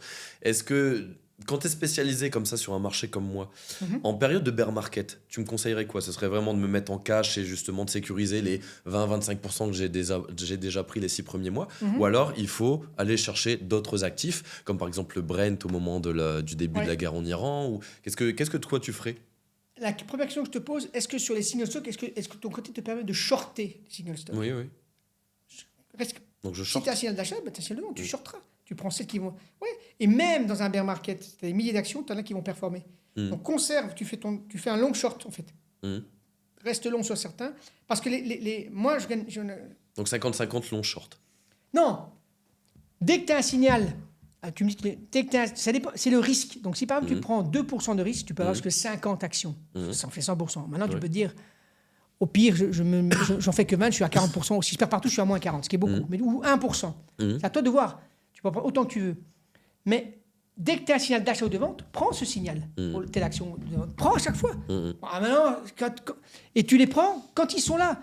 Si après, tu dis, je m'arrête, je prends par exemple 1%, et je suis à 10%, parce que j'en ai 5 longs et 5 shorts, ou 8 et 2, peu importe, mais tu as 10% de risque, tu dis, je m'arrête là, et le prochain signal d'achat ou de vente, tu ne le prends pas, puisque tu as toujours tes... Sauf si tu sors, tu vois, tu dois adapter. Ok. Mais si j'étais toi, je resterais sur les longs, les actions longs et les actions short. Parce qu'en plus, c'est ça que je veux te dire, c'est que les actions baissent plus vite qu'elles ne montent. Quand ça crache... Quand ça crache, ça va très vite. Et c'est ça qui peut aussi un petit peu faire peur. C'est que c'est très... quand ça crache, ça va très vite, très fort. Et c'est ça, là. Et nous, en 2001, je me souviendrai à la banque, on a fait... Moi, j'ai fait mon année sur 15 jours. Sur 15 jours, c'est ce qu'on parler, quoi. Enfin, pas sûr, on était deux, du trend following. On était déjà... Parce qu'en plus, ce qui est fascinant, ça, je t'en parlerai, c'est que les marchés savent, en tout cas, on était déjà en bear market, si tu veux, avant 2001, septembre, le marché était déjà baissé depuis août. Donc c'était déjà, les Mhm. gens qui suivent du tendance sont déjà short. Donc c'est pas le jour même. Ça a accéléré, mais on était déjà short depuis quelques jours. Ouais, ok. 10 ou 15 jours. On était déjà long sur le boom depuis. Donc c'est pas des trucs qui sont déclenchés au moment même. Ça a accéléré. Alors comme tout le monde, on n'a rien compris. Nous, le marché qui s'affolait, qu'est-ce qui se passe? On est resté là. Un truc qui pétait. Et maintenant, quand on met de 2%, c'est le crash. Non, à l'époque, on a perdu 25% on a perdu 10% par jour sur le DAX. Ça, c'était free fall, quoi. Ouais, Parce que les Américains ont fermé leur marché. Ils se sont délaissés sur le nôtre. Très malin de leur part. Ils Ok. ont clôturé le marché pendant une semaine. Ok. Plus de transactions. Ah oui, d'accord. Et ok. donc les Américains, ils ont fait un proxy, ils ont balancé ce marché européen qui, eux, crash total du DAX. Quoi. On perdait c'est la folie, quoi. Ok. Et le boom prenait 3-4 figures. C'est des trucs... là, maintenant, quand on perd 2%, mais attends, depuis 2008, là, on n'a rien vu. Hein, ça fait même depuis 15 ans, on voit 2020, rien. ouais, c'était pas. Tu vas voir, vrai, quand les marchés vont vraiment bouger un jour, là, Ouais. là, ils vont... Là, il va se passer On des va voir choses. si les gars, les qui valent zéro, Ouais, ouais. qu'est-ce qu'ils vont dire? Là, ils seront tous, on les entendra plus, là. Ouais, non, Quand c'est ça va sûr. claquer, ceux qui disent on les entendra plus, ces gens-là, ça je peux l'écrire, je vous le dis tous, quand ça va cracher, ces gens-là, vous les entendrez plus. Ils vont venir la première fois, faut rester, hein. Et puis là, c'est fini. Ils vont trouver des excuses. Oui, mais les autres aussi perdent. Non, non, non, non. Et Bah j'en là, rigole oui, déjà. Il y en a certains qui font des posts là, parce que forcément le marché monte et il y en a beaucoup qui font des posts en mode non mais attendez, il faut respecter la stratégie, ça monte mais les signaux sont très négatifs, l'inflation, les taux d'intérêt qui vont monter. Bon, après là pour l'instant la tendance est haussière. Voilà, et je rejoins Tammy qui dit ben, pour l'instant vous baladez, moi je suis à 15%. Et puis C'est quand ça. le marché va cracher, vous allez dire ouais, j'avais raison, mais quand tu. Alors oui, mais ceux qui sont longs maintenant seront short. Tammy va gagner de l'argent, et puis les autres seront là en train de se dire ah, on commence à gagner de l'argent. Ah non, mais C'est ça ça. va trop vite, ça crache. Ouais. Ah, Ouais, c'est ça. Bulle. Ouais, c'est ça. je dis toujours montrez votre track record, montrez vos résultats. Il y a que ça Il qui n'y a compte. que ça qui compte. Il y a que Le ça qui reste, compte. À la fin, oui. à la fin. Ouais. Tu vois, donc, Et du coup, quand tu es trader, est-ce que tu penses que c'est fondamental de se spécialiser sur un marché et vraiment de le maîtriser à fond? Ou alors, comme toi, tu dis essaie le marché action, essaie les devises, essaie les matières premières, Ouais. tu vois? Parce que finalement, les règles de trading, d'analyse technique sont les mêmes partout. absolument. Ah, c'est pour ça. Donc j'ai vu un jour un post, quelqu'un qui me parlait, il avait fait un système sur je sais plus quoi, l'euro-dollar, est-ce que ça fonctionne? Si un système fonctionne sur un marché, il doit fonctionner sur tous les marchés. Sinon, il ne fonctionne pas. Il est spécifique. Le backtesting, c'est très dangereux parce qu'on adapte les modèles à ce qui s'est passé. Il dit, ah, ça fonctionne bien, il ne faut pas faire ça. On choisit une stratégie et on la teste. On ne l'adapte pas. Elle ne marche pas, elle n'est pas bonne. Si elle marche pour un marché, teste-la sur les autres marchés. Si ça marche, tu tiens le bon bout. Tu tiens le bon bout, quoi. Et donc, moi, je ne connais rien dans les marchés, en fait, fondamentalement. Le soja, j'ai aucune idée où est le Brésil, etc. Le sucre, je ne connais pas. Je m'en fous. Le pétrole, je veux dire, c'est pas parce que m'appelle parce que je connais ouais, ça va monter, ça va baisser. Je m'en fous. Même si les meilleurs gestionnaires du monde sont tous longs et moi je suis short, je reste short. Je veux dire, parce que voilà, mon signal, c'est short, parce que le marché baisse. Et souvent, ce que les gens ne voient pas, c'est que la distribution des résultats, elle est asymétrique. Quand tu prends des résultats des meilleurs, elle est asymétrique. Tu as plein de petites pertes et de très gros gains. Donc la distribution de tes résultats, elle est asymptotique. Tu as plein de petites... Et puis tu as quelques gros gains. Les gens cherchent à maximiser le nombre de gros gagnants. Ah, ils veulent gagner 9 fois sur 10. Mais une fois, ils perdent tout. Et ça, c'est psychologique. On en parlera dans... Mais c'est ça. Ouais, tout à et fait. quand on observe les résultats, c'est comme ça. Prends plein de petites pertes et laisse courir tes gains. Ouais, il y a une phrase d'un trader, je te l'avais envoyé d'ailleurs par WhatsApp, le trader suédois qui s'appelle Christian Kulamagi. Et lui, en fait, j'aime bien cette citation, il dit souvent, moi, mon compte de trading, c'est un océan de rouge. Et il dit, et par-ci par-là, je vais avoir une position gagnante qui va me payer absolument toutes ces pertes. Et c'est exactement ça, en fait. Tout à fait. Tu lances des bouteilles à la mer, tu coupes vite tes pertes. Quand ça passe pas d'ego, tu coupes tes pertes. Et par contre, celles qui gagnent, bah, tu les tiens, tu vois, tu les chevauches jusqu'à ce que ça s'éteigne. Donc, ouais, non, c'est très intéressant, ouais, ce que tu as dit. Et du coup, pour en revenir un petit peu à toi, donc tu as créé un fonds d'investissement. Donc, on pourrait croire que c'est glamour, tu vois, d'extérieur, en tout cas, ça donne envie. Qu'est-ce qui se passe concrètement au quotidien? C'est de la stratégie, c'est des réunions avec des avocats, c'est des tableaux Excel. J'imagine que ça doit être un gros morceau à avaler. Moi, je suis un cas particulier parce que mon cas, on ne peut pas le généraliser. Mais ce qui s'est passé, c'est que donc j'avais convaincu les gens de monter ce fonds, ils étaient d'accord pour le faire. Moi, j'avais un mandat très spécifique, et j'ai fait ça, d'ailleurs, on était deux à le faire, moi et un ami, qui travaillait aussi à l'époque dans le groupe Fortis, et voilà, on a fait ça ensemble. J'avais totale liberté, j'avais juste une mission de résultat. Monte ce fonds et que ce fonds tourne. Sur des personnes qui étaient très connues en Belgique, ils ne voulaient pas avoir le nom dans le journal. Donc tu fais les choses bien, je ne veux pas que ça foire, etc. Donc j'avais un mandat vraiment full power, je pouvais faire ce que je voulais. Donc c'est la loi de février 2007, en fait. En février 2007, au Luxembourg, la CCF a sorti un article de loi qui permettait, ou un décret, un truc officiel en tout cas, qui disait que maintenant on pouvait créer des fonds spéculatifs selon certaines directives. Ça n'avait jamais été fait. Donc, moi j'avais déjà toute ma stratégie, donc qu'est-ce que j'ai fait? Ça m'a pris 6 mois. J'ai dû rédiger moi-même un prospectus. Donc, c'est-à-dire, en fait, un document officiel qui mentionne tous les aspects. La gouvernance, la stratégie, les risques, etc. qui faisait, je crois, 40 ou 50 pages. J'ai rédigé moi-même. Ça a pris du temps. Et puis ce prospectus, quand je l'ai rédigé, bien évidemment, je l'ai soumis à des avocats spécialisés. Mais c'était nouveau aussi pour eux, puisque c'est le premier prospectus spécifique pour les fonds SIF. C'était depuis spécial le décret. Okay, maintenant, ça a changé le terme. Voilà, donc, ils ont dû étudier ce bazar. Puis, on a soumis ça à l'agrément de la CSSF. C'était le premier. Et donc, ça, c'est la partie, je dirais, juridique, conformité, ce qui est nécessaire pour structurer le fonds, pour dire, OK, le véhicule tel que le présent est correct. Maintenant, il faut trouver les prestataires. C'est comme si tu as créé une voiture, est-ce qu'elle va rouler? La voiture est OK. Après, il faut que tu trouves un pilote, il faut que tu trouves des mécaniciens pour que cette voiture roule. Mais c'est fait. Donc là, j'ai dû trouver des prestataires. C'est-à-dire quoi? Un auditeur, parce que le fonds, c'est une société qui est domiciliée au Luxembourg, qui était gérée au Luxembourg. Donc, il fallait trouver des auditeurs qui vont auditer le fonds. Il fallait trouver ce qu'on appelle un administrateur de fonds, donc une banque qui va, elle, regarder si toutes les opérations que tu fais sont correctes par rapport au marché. C'est quelqu'un qui va te donner la valeur de ton fonds de manière journalière, ça peut être hebdomadaire, semestrielle ou annuelle. Qui te donne la valeur de ton fonds. Oui, c'est-à-dire qu'en fait, il voit toutes les positions que tu as dans ton fonds, il y a des valeurs de marché, et c'est eux qui valorisent, c'est pas toi. C'est vraiment quelque chose d'indépendant. Sinon, tu peux trafiquer, tu peux dire, ah non, ça va, je mets telle valeur, et donc tu valorises ton fonds, alors que pour avoir une valeur, ça s'appelle la NAV, Net Asset Value, la valeur actuelle nette de ton fonds. Ça, c'est calculé par les prestataires. Et puis, tu as différents services aussi. Notamment, lorsque un client veut souscrire, ou au contraire veut sortir de ton fonds, ça se fait une fois par mois, etc. Là, à nouveau, c'est un service spécifique. Tu as pas mal de services comme ça, bancaires, qui te permettent de gérer ton fonds. Toi, tu confies cette gestion administrative à une banque, qui est une banque dépositaire en général, qui a ces différents services qui répondent effectivement à ce moment-là aux questions que tu te poses concernant la gestion administrative du fonds. Donc, c'est pas très compliqué. Il y a une dizaine mais tu as quand même énormément de règles à respecter, du coup. Oui, mais dans le prospectus, parce que ça c'est officiel, je peux te l'envoyer, mais dans le prospectus, surtout ce qui est important, c'est que tu vas respecter les règles, mais ces règles sont relativement larges. On ne te dit pas tu dois absolument montrer patte blanche tous les jours. Non. Il y a un board qui est fait tous les mois. Enfin, voilà, un fonds, c'est une société avant tout.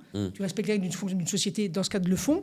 Et comme moi, ce fonds était dédié uniquement à ce qu'on appelle des qualified investors, donc des investisseurs qualifiés, c'est plus léger. Donc, tu n'as pas besoin de faire un reporting, par exemple, tous les jours, enfin, au régulateur toutes les semaines. Parce qu'ils considèrent que ces investisseurs-là sont connaissent leurs risques. Exactement, c'est ça. Et tout ça est indiqué dans le prospectus, et donc tu t'adresses à ça. Et donc, il y a moins de contraintes réglementaires et régulatrices, mais il existe quand même. Tu parles souvent du prospectus, je le mettrai en description du coup dans la vidéo, si ça te va. Le prospectus, je peux te l'envoyer, mais maintenant, tu as des templates exacts. Donc, c'était ça. C'était très long, c'était la rédaction du prospectus. Voilà, et surtout en accord avec mes actionnaires. Donc, ceux qui cidaient le fonds au départ, et puis après, il y a eu des investisseurs. Mais c'était ça le principe. Donc, c'est pas très compliqué à mettre en place. Maintenant, la régulation est encore plus souple, parce que tu peux maintenant gérer ton fonds. En France, c'est le FIA. En Belgique, c'est des fonds autogérés. Et donc, c'est light, c'est plus light. Ça te permet de lever des fonds plus facilement. Et bon, là, c'est plus simple qu'avant. Mais néanmoins, tu ne peux pas faire tout et n'importe quoi. Tu as quand même, bien entendu. T'as quand même des contraintes à respecter. Est-ce que tu dois avoir des compétences prérequises pour monter un fonds? Tu dois avoir des diplômes, par exemple C'est un excellent point. Alors, dans la gestion du fonds, quand tu vas gérer le fonds, oui. Il faut minimum avoir des connaissances financières, minimum. Et puis, dans ton board... Mais pas de diplôme. Tu n'as pas besoin d'avoir, je sais pas, un master en finance ou... Alors, dans ton board... Tu dois avoir des gens qui ont quand même fait des études là-dedans. Je veux dire, dans le board. Tu vois, donc si tu en as un ou deux, c'est suffisant. Mais le gestionnaire en tant que tel, il est plutôt recommandé à ce qu'il ait pas forcément un diplôme, mais qu'il ait déjà une expérience. Donc, dans ton cas, par exemple, si tu veux monter un fonds, je vois mal la France te dire non, tu ne le feras pas. Ben, regardez, j'ai fait ça, voilà, j'ai fait ça. OK. Il n'y a pas de contraintes spécifiques. Pas avoir fait Harvard ou des études poussées pour te dire... Par contre, si par exemple, j'ai vu ça m'a fait sourire... il y a une grosse boîte de private equity en France dont les fondateurs n'ont aucune expérience en private equity. On va en parler après de ça. Bon, les noms, je m'en fous, mais quand le gars a CAP de boulangerie, bon, moi, je me dis quand même, bon, les gars, ils ont eu l'agrément de l'AMF, donc tu peux tout faire. Tu peux avoir été plombier pendant 3 ans et demain, tu veux monter à fond, on va te dire oui. Quoi. Enfin, en tout cas, surtout le private equity, c'est très spécifique. C'est une stratégie très peu liquide. Il y a des tas de risques qu'eux ne soulignent pas. Ils voient qu'il y a un risque financier, mais peut-être tas d'autres risques qu'ils ne soulignent pas. Et donc, c'est des débutants pour moi. Alors, ça marche tant que ça va tout droit, parce que mais quand ça va claquer, ils vont tous pleurer. Quoi. Les fondateurs sont bien sûr richissimes, mais il y aura toujours les pigeons. Ce sont eux qui se gavent. Et là, je trouve que même si les fondateurs sont de bonne foi, ils sont inconscients. Je veux dire, ils roulent la nuit sans phare, il pleut, ils sont bourrés, donc c'est comme ça. Enfin bon, voilà, ça, c'est pas mon problème. C'est l'AMF. Les grands responsables, eux savent. Et laissent faire ces gens-là, je veux dire. Mais l'idée de départ est très bonne, de mutualiser... pour avoir accès à des choses auxquelles les gens n'ont pas accès. Ça, je trouve que c'est très bien. L'idée de départ est très bonne. D'ailleurs, on peut faire une petite digression là-dessus. D'accord. Question du coup, sujet un petit peu plus touchy, on va dire. On parle, je pense que tu fais référence au Blast Club d'Anthony Bourbon et Samuel Guez. Je ne sais pas si vous citez les noms. Ou d'autres. Mais effectivement, moi j'ai été client. Alors D'accord. je suis d'ailleurs encore membre chez eux. Et c'est vrai que, alors moi j'ai pas eu de problème. J'ai gagné de l'argent avec le Blast Club et j'ai retiré mes billes. J'avais investi sur 4-5 startups et j'ai retiré mes billes vraiment au meilleur moment. C'est-à-dire il y a quelques mois, au moment où les valorisations étaient assez hautes. Donc moi, j'ai vraiment aucun problème. J'ai eu une très bonne expérience avec Blast Club. Mais par contre, c'est vrai qu'aujourd'hui, je me disais, je suis capable de faire 40% minimum là, depuis 5 ans en bourse. Donc je vais prendre mes billes, je vais les mettre en bourse. Bref, j'ai aussi un petit peu d'immobilier, mais... Et en gros, aujourd'hui, j'ai regardé il y a quelques semaines les valorisations qui se sont effondrées parce que dans cette start-up, effectivement, tu as, je crois, plus de 10 000 membres aujourd'hui qui mutualisent leurs ressources pour investir dans des start-up. Donc l'idée de base est cool, sauf que le problème, je dirais, numéro 1, c'est l'appât du gain qu'on te vend dans Blast. Ça pourrait être ressorti, mais on te dit que tu vas être millionnaire rien qu'en investissant dans Blast, etc. Aujourd'hui, c'est pas la réalité, c'est pas ce qu'on voit. Et toi, je sais que tu as un œil très critique là-dessus, sur ces fonds de private equity. Du coup, c'est quoi pour toi le principal problème de ces fonds-là ? Il y en a plusieurs. Hein. Puis bon, là, on critique. J'aime pas trop critiquer, mais bon, il y a quand même des choses qu'il faut dire. D'abord, quoi qu'il se passe, les fondateurs seront toujours millionnaires, donc ça, ils savent qu'eux, ils ont gagné de l'argent et ils ne font pas de malversation, ils sont bienveillants au départ. Attention, je ne dis pas que ces gens-là sont malhonnêtes, pas du tout, etc. Maintenant, ce sont des commerciaux, des vendeurs, c'est clair, ils le font très très bien. Donc là, ils sont meilleurs que moi, sinon moi j'aurais déjà mon fonds et ils ont déjà monté ça. Donc bravo, voilà, donc le gars, il est bien. Maintenant, le problème, c'est la notoriété et la crédibilité. Ils vont faire un coup, puis ce sera terminé. Ce n'est pas des KKR. Les KKR, ce sont vraiment des gens qui font du private equity. Ils ne les connaissent même pas. Les Carlyle, eux, font du private equity aux États-Unis. Des très bons. Le private equity, c'est très dur. Pourquoi ? Parce que tu n'as pas de liquidité. C'est quoi la liquidité ? C'est de pouvoir sortir de la société à peu près quand tu veux, de gros montants, sans que le prix bouge. C'est ça la liquidité. Le marché plus liquide au monde, c'est le cash. Tu fais $1 milliard, tu peux le faire tout de suite. Tu fais bouger l'euro-dollar de quelques ticks et tu es sorti. Le moins liquide, c'est l'immobilier. Il y a eu je me souviens toujours, Aberdeen Asset Management dans les années 2000, ça me faisait rire, les gars, ils offraient liquidité du fonds hebdomadaire. Alors que l'immobilier, tu sors de l'immobilier, mais il te faut 3 mois. Et ils voulaient fonctionner avec leur cash. Enfin bref, une bêtise sans nom, évidemment. Donc ils sont plantés, les gens ont pleuré, comme toujours. Mais les gens qui ont pleuré, l'investisseur institutionnel, c'est leur travail de s'assurer qu'il y a un bon matching entre les actifs et les passifs. Si tes actifs, c'est l'immobilier, et que ton passif, c'est des investisseurs qui peuvent sortir, ça ne matche pas. Même si tu as un fonds de liquidité. Parce que, alors après, on te fait on te sort des trucs du style des lock-up, des gates, des side pockets qui te permettent de passer en même temps. Enfin bref, ça c'est le fonctionnement quand ça marche mal. Dans le cas du private equity, c'est la même chose. Si les gens veulent sortir, ils pourront sortir s'il y a des liquidités dans la boîte. Mais ils voudront tous sortir en même temps. Et donc là, on va devoir dire, on veut vendre private equity, mais si au mauvais moment, tout le monde veut sortir. Donc tu auras des lock-up, tu auras des gates, on va dire, bah non, tu ne peux pas sortir, tu vas encore rester 7 ans. Donc déjà, si ça se casse la gueule, il faut que ça remonte. Ça prend du temps. Et donc ça, le principal problème, c'est la liquidité. C'est la liquidité. Et surtout, dire aux gens, tu vas gagner 15% en moyenne. Mais moi, je vais leur dire aux gens, venez chez moi. Attends, je vais finir avec l'exemple.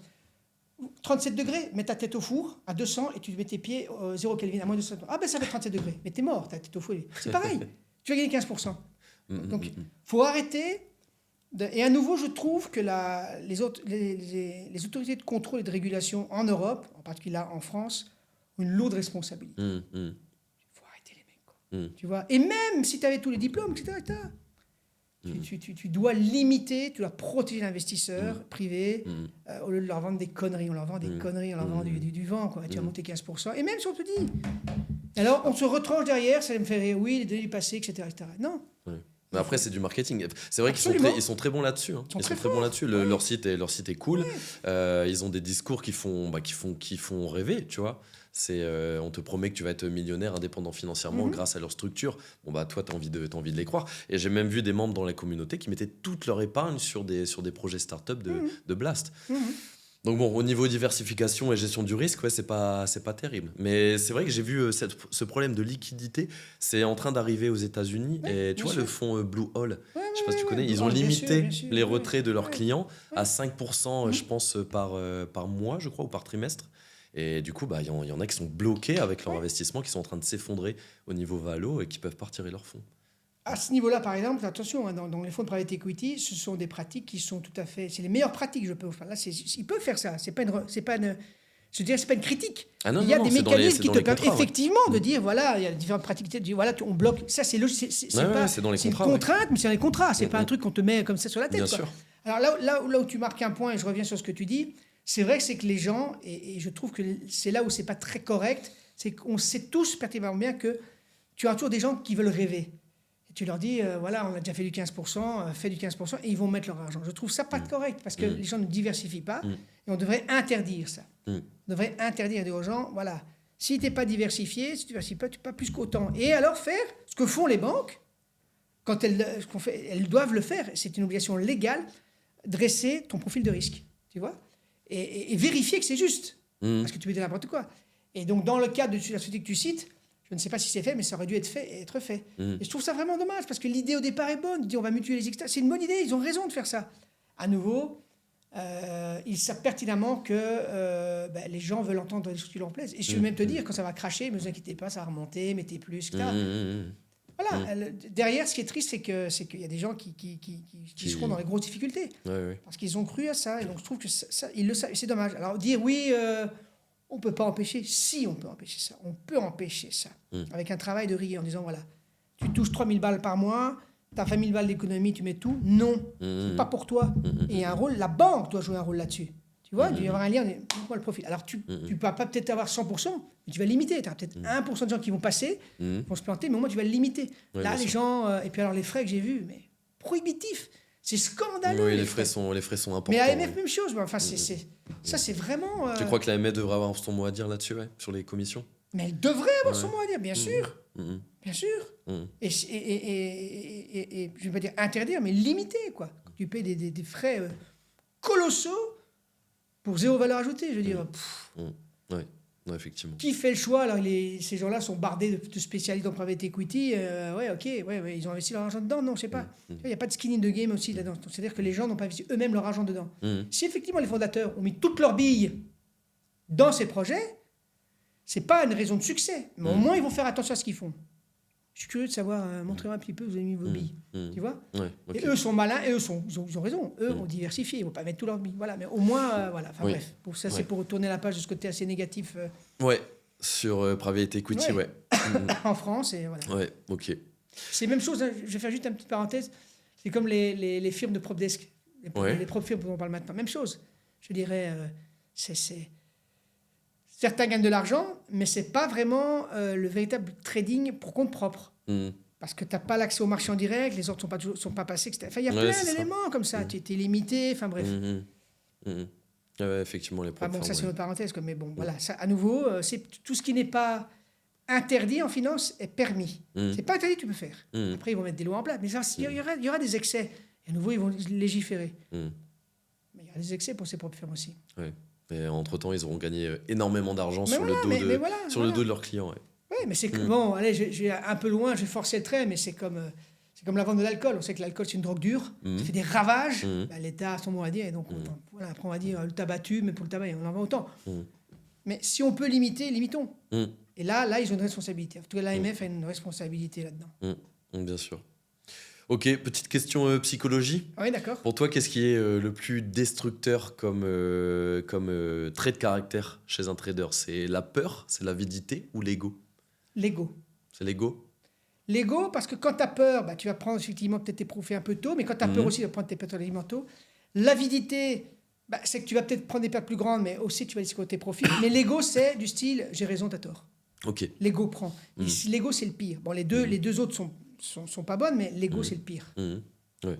Donc c'est moi ce qui me fait flipper souvent quand je parle avec des clients, les gens que j'accompagne, c'est la phrase vraiment qui me fait sortir de mes gonds, c'est cet actif-là, ça va aller to the moon, c'est sûr. Je sais que quand t'entends ça, t'as en face de toi quelqu'un qui n'est pas sérieux, qui n'est pas rigoureux. Vraiment, je fais attention à ça à chaque fois que j'investis sur une action. Et d'ailleurs, c'est Ed Seykota qui a une citation que j'adore.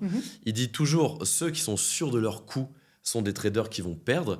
Et ceux qui disent, alors je pense que si cet actif fait ci, alors peut-être que ça va faire ça et ensuite ça va faire ça. Il dit, alors ça, c'est des traders qui vont réussir. En fait, tu ne peux jamais être sûr de rien. Tu as beau avoir un setup technique qui est parfait, même des fondamentaux qui sont excellents, tu ne sais jamais ce que va faire le marché. Toi, c'est quoi? T'as une phrase comme ça qui te fait tiquer, qui te dit que ouais, non, mais lui, il sait pas de quoi il parle. Pas spécialement, il y en a plein, mais il y en a une qui m'avait fait toujours sourire et qui est vraiment extraordinaire. Ça venait d'un trader, je sais plus quel. Je crois que c'est un trader chez UBS que j'avais vu, un gars avec des cheveux longs comme ça, à l'époque, Prop Trading Desk à Londres. Le gars était monstrueux, quoi. Monstrueux, il disait jamais un mot des devises, il était colossal, il gagnait beaucoup d'argent pour UBS. Et lui avait dit un jour, parce qu'il disait aussi dans la presse encore à l'époque, il disait il y a ceux qui écrivent et qui parlent du trading et ceux qui font l'argent. C'est deux gens différents. Alors maintenant, avec l'Internet, des gens comme toi ou même d'autres gestionnaires peuvent s'exposer un peu plus, on peut plus parler, plus communiquer. Mais il y a ceux qui vont te dire comment il faut faire, qui ne font pas un bal, et ceux qui font et qui disent rien. Ça me marque. Les vrais traders qui sont vraiment... Ils n'ont pas le temps d'aller faire les malins. Oui, alors tu as des interviews de Dow Jones, oui, bien sûr, de Kuhn-Miller. Parfois, je ne sais pas qu'ils vivent vraiment, mais ils vivent cachés. Mon boulot, c'est de faire du pognon, c'est pas d'aller convaincre les gens dans le marché. Quand tu vois des économistes qui se succèdent les uns les autres, etc., c'est des gars, c'est du blabla. T'expliquer pourquoi Trump fait bouger les mains. Tu vois? C'est des gens qui pensent que la Terre est plate, pour moi. C'est des platistes. J'ai eu ça, j'ai une remarque à quelqu'un. Oui, t'es un platiste, tu crois que la Terre est plate, parce que si la Terre était ronde, on tomberait. On en est là en finance, on en est là, les gens sont là, mais tu racontes n'importe quoi, sinon on va tomber. À un moment, tu vas te rendre compte que la Terre est ronde. Et donc les économistes, les analystes fondamentaux, les bazars qui font du blabla et qui reçoivent des prix, etc., c'est magnifique. Mais ils passeront pas le test monte ton fonds, fais du pognon. Ils vont dire, c'est pas mon problème. Mais alors, à quoi tu sers? Tu sers à donner des informations pour gagner de l'argent. C'est ça que je dis, mais quelle est ta valeur ajoutée? C'est ça. Donc, alors je préfère les gens qui font de l'argent et qui disent rien. Et voilà. C'est ça qui me marque le plus. J'ai pas de phrase en disant voilà ça, mais je trouve que ça m'a marqué. Je dis oui, c'est juste. Ils perdent pas leur temps, quoi. C'est vrai que les fondamentaux, je trouve que c'est bien rétrospectivement savoir ce qui s'est passé. Tu vois, par exemple, le marché a fortement décalé. Tu regardes pourquoi, tu regardes les raisons. C'est bien de connaître. Peut-être pour ta culture et pour savoir, peut-être avoir. Alors, on dit qu'il faut pas de conviction en trading, mais c'est impossible. Tu vois, on a tous des émotions, on a des setups techniques qu'on préfère plus que d'autres parce que sur certains, on a fait beaucoup plus d'argent qu'avec des autres. Donc peut-être pour affiner un petit peu son trading, je pense que ça peut être bien. Mais effectivement, de prime abord, c'est que le marché qui te dicte la règle. Et certainement pas les économistes, les avis, les analystes. Absolument. De toute façon, ils se plantent tout le temps, en fait, ces gens-là, quasiment.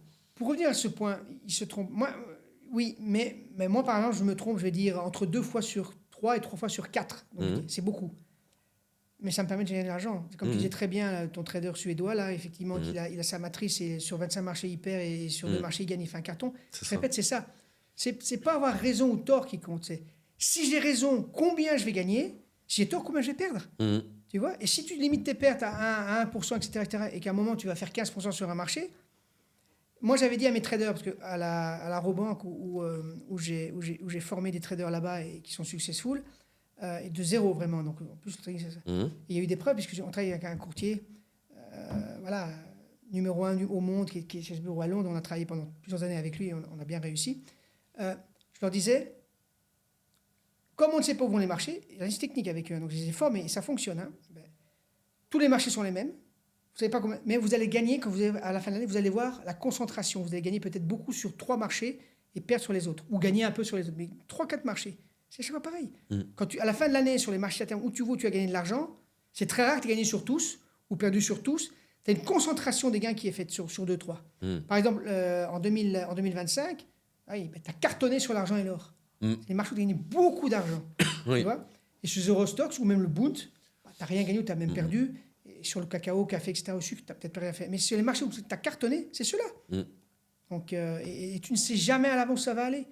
Jamais. Oui, Tu dis à un moment, oui, ça va baisser, mais tu ne sais pas. Donc, c'est ça la force que tu as quand tu analyses technique. Tu as nos limites. Quand tu fais du fondamental, tu dis oui, mais la production d'un l'or devrait valoir 4005 et tu es à 6000, tu dis ouais, il y a un problème.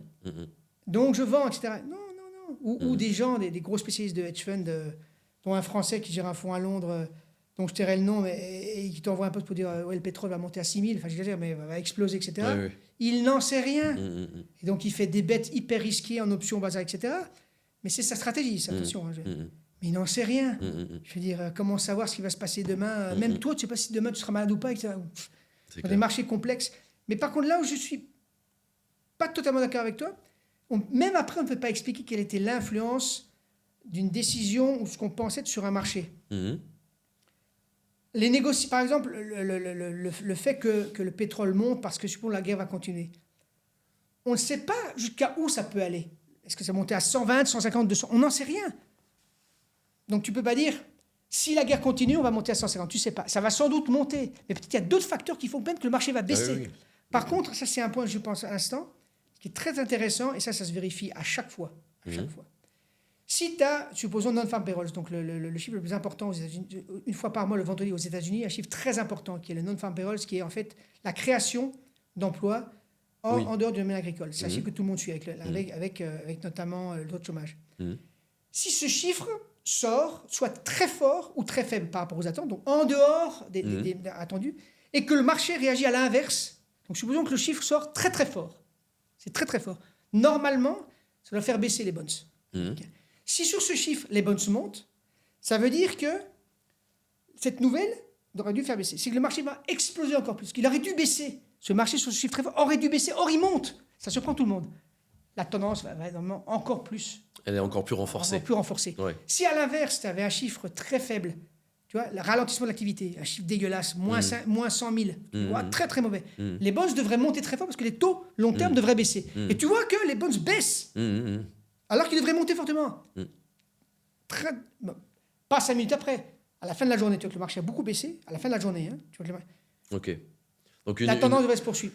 Voilà, tu vois et donc, si tu es déjà short, par exemple, et que le marché chute, tu peux te dire la conviction. Ok. Donc, par exemple, on peut prendre l'exemple en ce moment avec le Bitcoin, là, qui est passé, on est en juillet. Ouais. On est en juin, tout début juin 2026. Le Bitcoin est passé sous les 70 000 $, malgré les efforts de Trump pour l'encourager. Donc, on a une nouvelle positive, mais le Bitcoin descend quand même. Ça veut dire que ça renforce, c'est très négatif. La tendance, c'est très négatif. Alors après, est-ce que ça va monter, aller à 50 000 ou peut-être remonter à 7 000 On n'en sait rien. On n'en sait rien, bien sûr. Mais si tu as une position, par exemple, et que dans ton money management, tu dis, voilà, le marché a baissé, mon stop est là, tu peux même rajouter à ta position. Ce n'est pas en train de dire, tu dois rajouter un moment. Mais pas couper. Voilà. C'est juste le fait de te dire, le marché est très baissier. C'est juste en ça. fait, la tendance, voilà, est renforcée. La tendance est renforcée. Voilà, est renforcée. Et tu le vois aussi par les volumes aussi. Tu as les volumes qui peuvent jouer. Toi, tu regardes les candlesticks, donc les chandeliers, les forts, etc. Donc, tu as un certain indicateur qui te permet de dire, voilà, le marché est plus fort ou moins fort, est faible. Okay. C'est important dans la dynamique. Ok. Tiens, une petite question sur les indicateurs et après on termine. C'est l'indicateur le plus important pour toi, c'est quoi? Je te fais rire. Le plus important pour tout le monde, c'est le prix. Le prix. Je dis pas que les autres sont irrelevants, mais le prix. Et le prix, ça donne tout, parce que le prix, c'est ça qui me faisait rire. On me posait des questions, oui, mais toi, ceci, cela, et le prix. Mais le prix sur les marchés à terme, je parle, ou même les devises, par exemple. L'euro-dollar, ce prix, il est le même pour tout le monde. Tu t'appelles Franz, Bastien, Goldman Sachs, Amundi, qui tu veux. C'est ce prix, il est même pour tout le monde à la fin de la journée. C'est 16h30, on fait un fixing, c'est ça. Tu peux danser sur ta tête, c'est ce prix-là pour tout le monde. Donc c'est le prix le plus important. Et tout le monde est jugé par rapport au prix. À la fin de l'année, on fait un bilan. T'as gagné, t'as perdu. Ok. T'as perdu, t'as perdu. Donc on Pas peut d'excuse. t'enlever les moyens immobiles, on peut Non, t'enlever... c'est le plus important. C'est le prix, tu es jugé dessus. C'est le prix qui va te dire j'achète ou je vends. C'est le prix Quand toi, tu vas me dire oui, évidemment, tu prends une position, c'est en fonction du prix. Alors après, oui, il aura cassé les moyens mobiles, il aura fait ça. Oui, mais c'est le prix. C'est-à-dire, à ce prix-là, j'achète, à ce prix-là, je vends. Tu vois, tu ne peux pas acheter à un prix moyen mobile puisque ton prix, il n'est pas forcément sur mobile. Il vaut 100, le moyen mobile sur 98, 97, 96, il faut acheter, ça casse 100, j'achète. Mais tu dois utiliser, évidemment, si toi, tu as une stratégie de suivi de tendance, comme moi, la tendance, c'est une succession de plus haut et une succession de plus bas qui sont plus hauts. 4, 5, 6, 7 avec des moyennes mobiles. C'est ça, une tendance. Après, moi, je suis assez simple dans les filtres. Après, tu peux utiliser les volumes en plus, tu peux utiliser effectivement les bougies, ce genre de choses. Mais le prix. Le prix, c'est le plus important. C'est le plus important. Ouais. Je Tu suis vois, d'accord. alors après, ce qui est important aussi, c'est, on peut affiner, mais ce que je disais au début de l'entretien, c'est combien tu vas miser. Si tu as un capital de 100, est-ce que je vais miser 5% sur position, 1% ou 2%? Ça, c'est à toi de voir. Est-ce que cette tendance, comme tu dis, il y a des patterns, des figures techniques qui te disent ça, c'est plus fort qu'une autre figure, donc je vais mettre un peu plus de risque. Au lieu de prendre 0,5%, je vais prendre 1%. Ça, c'est toi. Mais il faut être dedans. Si tu dois être dedans, tu dois être dedans. Ouais, ok, top. Ok, bon, on arrive à la fin, je pense. Dernière question, et puis après, on fera un petit quiz. Ah, d'accord. Du coup, après 30 ans sur les marchés financiers, imagine, tu t'adresses aux particuliers, à ceux qui nous regardent, et il y a une règle, hormis couper vite ses pertes et laisser courir les profits. Si tu devais avoir une règle à ressortir pour que les gens qui nous regardent optimisent leur trading, ce serait quoi? C'est difficile parce que j'ai une règle, mais les gens doivent avoir leur propre opinion. Je veux dire, pas faire leur propre travail. C'est pas parce que je te fournis, c'est ce qu'a fait les tour traders, donc Richard Dennis et William Eckert, fournis, je dirais, une recette, entre guillemets, pour réussir, que tu vas réussir. Tu dois toi-même faire ton propre travail. Donc toi-même, savoir ce que c'est qu'une perte. Si tu subis une perte, comment tu te sens quand tu subis une perte? Bien, mal, etc. Quand tu fais un gain, si quand tu fais une perte, tu es déprimé, quand tu fais un gain, tu es euphorique, travaille ce côté-là. Donc c'est ton propre travail. Ça, et fais tes recherches. Parce que moi, je te dis, voilà, ça marche. Ah ouais, il a dit, je le fais. Non. Je dirais, mon opinion vaut n'importe quelle opinion. Ça vaut une opinion de gens que je n'aime pas parce qu'ils racontent des bêtises, mais ça vaut la même. Tu parlais d'une société private equity, le gars qui dirige cette boîte, son opinion vaut la mienne pour un privé. Il doit analyser. Et c'est du travail. Parce que les gens veulent... On est tous paresseux. Si tu me dis demain, il y a un marché qui fait 100%, ben je mets dessus, je garantis. 100%. Je ne vais pas dire non, j'ai envie de m'amuser, je vais faire autre chose, je le ferai. Donc chacun doit faire ses propres recherches et son travail. Maintenant, avec les outils, c'est relativement simple, plus facile de tester les choses. Mais fais ton travail. Ne dis pas, ouais, je crois Bastien, je crois Franz, je fais ça. Ou je crois le gars là. Il faut faire des recherches, il faut faire son travail. C'est inéluctable. Connaître sa personnalité aussi. Mais le premier conseil, c'est boss. Fais ton propre boulot. Et peut-être avant tout, qu'est-ce que tu veux? Tu veux la facilité, tu veux rien faire, tu ne réussiras pas. Gagner beaucoup d'argent, c'est beaucoup de travail. Point. C'est vrai. Ouais, Ou reste où t'es. Et d'ailleurs, petite question subsidiaire sur les... Est-ce que tu penses que le système qui avait été mis en place à l'époque par Richard Dennis, William Eckert sur les Turtle Traders, et si je me souviens bien, on avait les meilleurs des Turtles, donc des élèves qui avaient été formés, faisaient des rendements de 120% par an. Est-ce que tu penses, et à l'époque c'était fin des années 70 je crois, cette étude, est-ce que tu penses que les règles de l'époque fonctionneraient encore maintenant? Donc moi, de mon expérience, j'étais pas né en 70, j'étais né, mais je veux dire, depuis les années 90 où j'ai fait du trading, je trouve que les marchés sont moins volatiles pour le moment. Ah oui, mais moins volatiles? C'est pas grave, bien sûr. Okay. Si tu prends un graphique... J'aurais dit l'inverse, ok. Tu regardes un graphique sur 30 ans, 40 ans, tu regardes les graphiques, tu verras par exemple que je te parle de 2001 ou 2008, ou la crise de Thaïlande, la crise de Russie, etc., les marchés bougent beaucoup plus. beaucoup plus. Maintenant, les marchés sont plus hauts, entre guillemets. Et donc, si tu veux, sur les marchés à terme, la taille des contrats n'a pas changé. Donc, comme tu es plus haut, une baisse de 10%, c'est beaucoup de points. À l'époque, quand le S&P valait 1000, à 10%, c'est 100 points. Maintenant, 100 points, c'est rien. Donc, il y a ça qui joue. Il y a cet effet de levier qui joue. Mais la volatilité, non, elle est plus faible. Plus faible. D'accord, j'aurais dit tout l'inverse, ok. Non, mais les gens, bon, ça, tu peux vérifier, tu peux regarder. Alors, peut-être pas tous les marchés que je connais, mais la plupart des marchés, c'est plus faible, que ce soit le sucre, le coton, le café, le cacao, les devises. Les devises, il ne se passe plus rien. Tu avais des mouvements, tu avais même des limites sur les marchés à terme, tu avais des limites de 3-4% par jour en dollars suisses. Ok. Jamais ça. Ok. Quand l'euro bouge de 100 points, voilà, c'est une histoire. Quoi. Mais il y aura, et ça, je ne sais pas que je veux prévenir les gens, il y aura des moments où, je ne sais pas quand, mais tu auras un move, par exemple, de 1,17 à 1,22 en 5 jours sur l'euro-dollar. Tu vois, 5 figures, boum. Ou la baisse, 1,17, 1,12 en 5 jours. Ça va arriver, hein, ça va. Donc la volatilité va revenir. Et j'adore ça, parce que là, on fait beaucoup d'argent et ça surprend les gens. Ok. Le pétrole, il est peut-être plus volatile parce que maintenant, les marchés bougent plus à cause, depuis 2022, les marchés bougent un peu plus. Lui est plus volatile. L'or, un peu aussi. Mais pas les marchés boursiers. Okay. Les marchés plus gros, et les marchés des bonds non plus. Quoi. Donc ça, c'est pour te dire, bonds, la vol a un peu diminué, je trouve. C'est pas...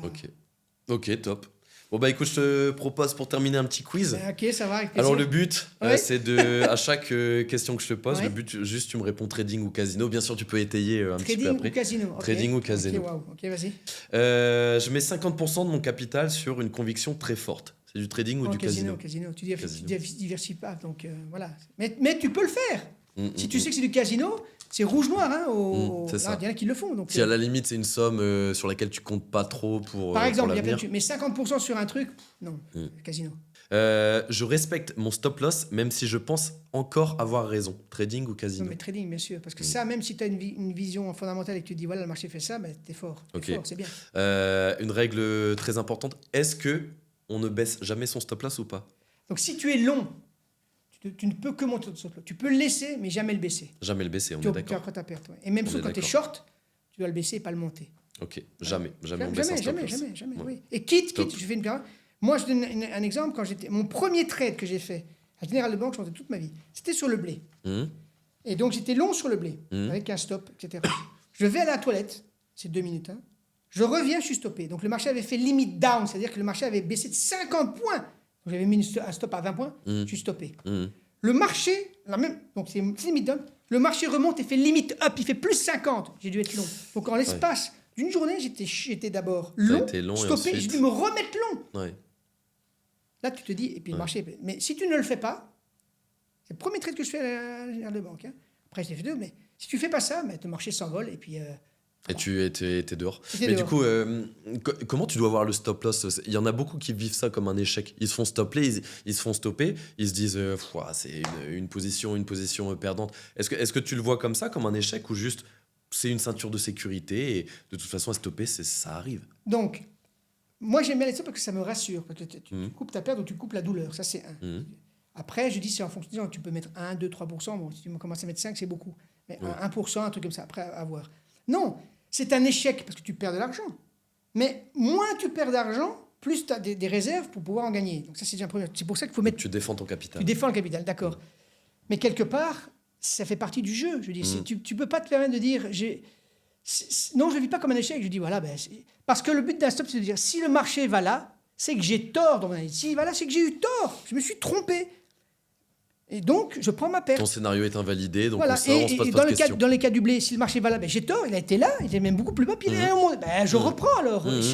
Mais ça, c'est ça, le plus dur, c'est ça, c'est avoir la capacité, et c'est ça qui est mal formulé, je ne le vois jamais, ça. On parle d'éducation financière, on n'en parle jamais, c'est pas le fait d'être dehors. C'est quand le marché baisse, tu sors, c'est la capacité à reprendre plus haut qu'il faut. Les gens n'ont pas ça, ils veulent acheter à un prix en dessous. Ils veulent avoir le point le plus bas. Oui. Voilà, mais c'est bêtise, ils n'ont pas compris. Donc ils vont rester dans le marché, ils préfèrent dire je suis à 20%. Tant que je n'ai pas vendu, je n'ai pas perdu. C'est une connerie monumentale, ça. C'est vrai. Monumentale. C'est vrai. Enfin voilà, après les gens font ce qu'ils veulent à nouveau. Ok. La prochaine, c'est je double ma position après une perte pour me refaire. Trading ou casino? Non, mais casino, pareil. Pareil, parce que tu peux faire. Moi, à nouveau, c'est pas des blagues, je raconte. C'était ma 3e année. Et j'étais loin d'avoir mon budget. Je me souviens toute ma vie, je crois que j'ai fait, j'ai pas de bêtises, 14 ou 15 pertes consécutives. 14 ou 15 ! Et ça m'a pris plus d'1 mois et demi. Donc pendant 1 mois et demi, je perdais de l'argent. 14 ou 15. Okay, et je continue. À un moment, je dis merde, quoi. Tu vois, et je suis diversifié, j'ai plein de marchés. Et je crois que la position d'après, toute ma vie, je crois que je devais acheter du café. J'ai acheté du café. C'était sur le Robusta sur Londres, j'ai acheté du café et j'avais une position short sur le Bund. En l'espace d'1 semaine, toutes les pertes que j'avais faites, j'ai cartonné avec le Bund et le café. Toute ma vie.